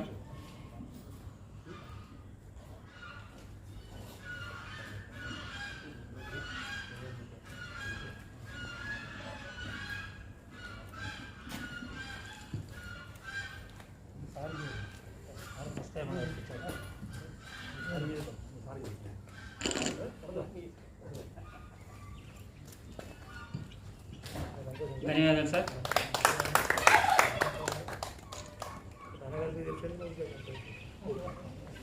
ధన్యవాదాలు సార్. కోరగానే ఈ కార్యక్రమానికి ముఖ్య అతిథిగా విచ్చేసి గ్రంథాన్ని ఆవిష్కరించినటువంటి మన పరిపాలనాధికారి జీవి శ్యామ్ ప్రసాద్ గారికి, అలాగే విశిష్ట అతిథిగా విచ్చేసినటువంటి వయోభారమైన కూడా మా కోరికను మన్నించి వచ్చినటువంటి బండారు వెంకయ్య గారికి, ఆత్మీయ అతిథులుగా విచ్చేసినటువంటి ఎస్ఆర్ఆర్ కళాశాల ప్రిన్సిపల్ డాక్టర్ కల్వకుంట్ల రామకృష్ణ గారికి, అలాగే హైదరాబాద్ నుంచి వచ్చినటువంటి శ్రీ కళ్యాణం శ్రీనివాస్ గారు, యానిమేషన్ డైరెక్టర్, కార్టూనిస్ట్ గారికి ఈ పుస్తకాన్ని చక్కగా పరిచయం చేసి పుస్తకంలో ఉన్నటువంటి అంశాన్ని మీ అందరికీ అందించినటువంటి సమైక్య సాహిత్య ప్రధాన కార్యదర్శి శ్రీ కెఎస్ అనంతాచార్య గారికి అందరికీ కూడా ధన్యవాదాలు తెలియజేసుకుంటున్నాను. ఇంతటితో సమావేశాన్ని ముగించినట్టుగా భావిస్తున్నాను. మీకు పుస్తకాలు ఇస్తాను సార్, తీసుకోండి. Thank you sir. Thank you అందరికీ.